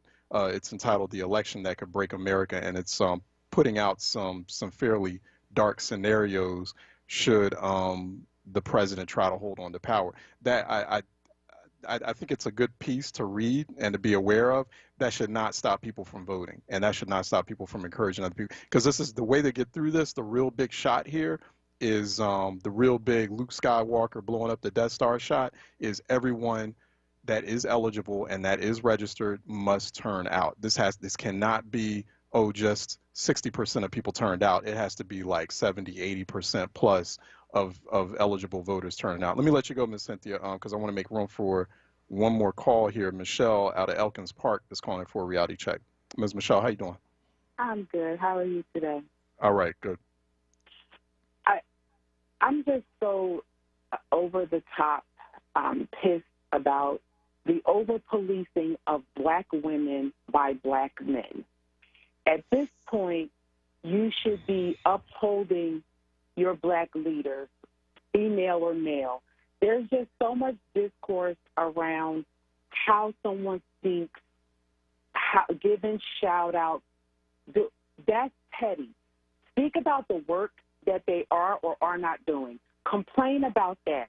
Stop complaining about the volume of someone's voice. You haven't complained about the work she's not doing. You haven't complained about any scandals she's involved in, but you take your time to sit on hold to talk to you, not only to accuse you of being elitist because you happen to speak the King's English, but then call her whatever you want to call her because she speaks at a high volume or because she doesn't appeal to him physically. It's stupid. Everybody has a flavor, but yet you want to denigrate black leaders for how loud they speak. It makes completely zero sense. And then you want to talk about passion. Oh, black women are passionate, but everyone wants to police black women. White women police black women. We really have to watch it. Black women. If That's we right. are so over policed, you have no idea in the world in which I exist and how many times people thought I was something that I'm not. There's nobody above me, but yet I'm still the person who they think that is the secretary or they think is the grunt worker. But that is the over policing of black women. Why do you care what her hair looks like? Why you make up this whole scenario about her in the bar? You sound simple. You call Maurice, I'm saying his name, calls and complains and says the most erroneous things. You taking over a conversation. Other hosts hang up on people, Charles. You do not do that. Sometimes I wish you would, i.e. him. I wish you would, but you don't because you're cordial. You have a good tolerance level, and God bless you for that. Because if I was in your shoes, it would be a few people that I don't have the tolerance for. But to continue to over-police black women about their appearance is asinine. If she's not doing the work, police her about that. But as long as she's doing the work, as long as she's doing carrying the water of the people and doing the work of the people that she was elected to do, why do you care about her appearance? And maybe he needs to get himself a wig. Maybe that's the problem. I think, and to your point, and thank you too, Michelle, really, for those comments. I appreciate that. One, we should just be gentlemen. And so just in how we treat women in general, just all women, be a gentleman, right? This is how I was raised up. Just be a gentleman. Two, and more specifically with respect to black women, really be not only gentlemen, but be brothers and be kind, right? And so black women have still continue to go through quite a lot. And that's the last thing that they need to be worried about. I would like to talk about Sherelle Parker's, and I don't think I wanted to have her come on because I like the fact because I had been working on this for a couple of years now, encouraging state legislators and a number of other states, including Pennsylvania, to introduce bills to criminalize people abusing 911, calling 911 on black people simply for being in a space. I think that's where you'll finally get people to stop. And she has introduced that bill. She introduced that bill about a week or two ago. So, I mean, let's talk about that. Where she introduced another bill where she wants to amend the code titled Unlawful Credit Screening Practices and Employment. She doesn't want employers to keep evaluating people keep evaluating people on their credit scores, as a condition of being hired. So I think that's something that affects a lot of black folks because, there is a real credit crisis in the black community, and she's addressing that head on. So that's not to promote Sherelle Parker. I'm not like a booster of Sherelle Parker. I'm just saying, let's talk about that. We haven't had a conversation about that. I'm not going to be, and thank you, Michelle, for saying that. This program, and really, frankly, WRD should not, particularly WRD is black woman owned. You know what I mean? Black woman run. So it's like we shouldn't be entertaining conversations like that, folks. And I did see someone on Facebook Live saying, yeah, we have to be a little bit more kind to each other. So we can be really rough on one another, and I think we should disagree with one another. That's it's always the conversation should always be open for disagreements, but keep them classy, keep them like civil and intelligent. You're I don't know. I mean, we could go on about this, but I don't want to belabor it. But I really appreciate Lola and Michelle. Thank you, Michelle. I gotta let you go. I really appreciate the comments. I think everyone's spot on with that assessment. But I don't want people at the same. I will say this. I will end with this. I don't want us to beat up on black men either in the process of having that conversation, because not all black men are like that, right? And for the most part, brothers are very respectful of, and they understand and they do appreciate what sisters do for them every day. So I don't want to take it as an opportunity to unnecessarily pounce on brothers, but I do want to ask the brothers out there who have a tendency to sometimes have that conversation, like you're gonna have to keep it in check. Like let's be gentlemen, let's be brothers, let's rise to that term, because you know, let's be real brothers, really, seriously. Let's be black men, because there's a certain level of honor and nobility that comes with that. And so let's just try to rise to that as much as we possibly can. We don't have a whole lot, but at least we have that. All right, that wraps. Thanks everyone for open phone line session. Appreciate the conversation, folks calling in. Appreciate Philadelphia City Council for giving us the opportunity to broadcast the City Council meeting of the whole live. Really appreciate. We'll have that next Thursday at 10 a.m. And I promise each day I'll try to remind myself to let people know when there's opportunities, just kick, you know, kind of nudge people to make sure next week there's public comments. We don't have a city council session without public comments. All right, The Source with Andrea Lawful Sanders is coming up next. Another wonderful sister on WURD with wonderful voice and some wonderful things to say and talk about and teach us about. So let's stay tuned into WURD and listen to Andrea Lawful Sanders. She's coming up next here on WURD. Want to thank Troy Wilmore as well. I'm Charles Ellison. Have a great weekend. Stay sharp, stay smart, but more importantly, please stay safe out there. Peace.